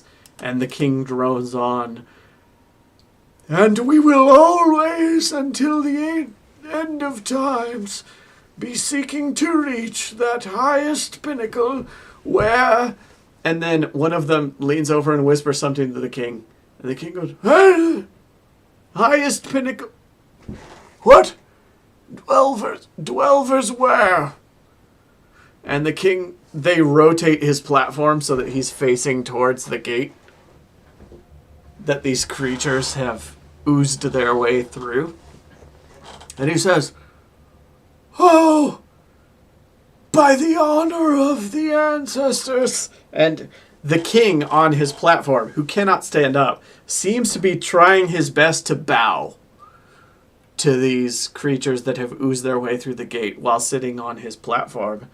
And he says, "You honor us with your presence, ancient ones, the precursors of our kind. They have come from the depths beneath Stonegarden, from the ancient tunnels, to petition us. Tell me, dwellers, why do you come on this most sacred of occasions?" And these pale dwarves who just oozed through the gate will take a few steps forward and start chattering a message in a strange tongue that you don't understand. It's full of clicks and gurgles and moans, and it is very difficult to understand. And the guards are listening and nodding and listening and looking at each other and nodding like they're trying their best to interpret. And the king, sitting on his palanquin, says, "Ah, you do not need to help. My years are old, but they are keen. I understand. Something in the darkness is breaking free, and you wish for our aid, is that correct?" And the two pale dwarves look at each other and nod, and they look back at the king. And he says, "Well then, on this holiest of days, we shall honor our oaths and find someone who will aid in this task." And we'll end the session there. Man, I can't wait for us to leave town to go find Marigold. Listen, the woman that y'all were talking to earlier has 16 Galdane riders who have pledged her service. Experience. Oh, boy. Did you participate in the session? That's about it. Travel through a hex? No. Discover a new adventure site? No. Defeat one or more monsters? No. Discover a treasure with a gold or more? No. Build a function on your stronghold? No. Activate your pride? No. Dark secret? No. Risk your life for another PC? No. Perform an extraordinary action of some kind? Bill can have it. Nominate Bill. Bill for what extraordinary For his action? Defusing the incredible bomb. speech Equipping the green defusing wire. the bomb. Bill gets an XP. Everybody gets one. Bill gets two. We're going to pick up in the middle of this dwarven ceremony when apparently some significant shit is going down next time. Yep, and we're gonna pack up our shit and we're gonna get out. Go up next. Trust me, I know. Is everybody good for December 11th, tentatively? 2 weeks from tonight? Anybody have any issues with playing that day? Bill, I think you might be muted. Sorry, tentatively yes. Okay. Anybody have any objections? Nope.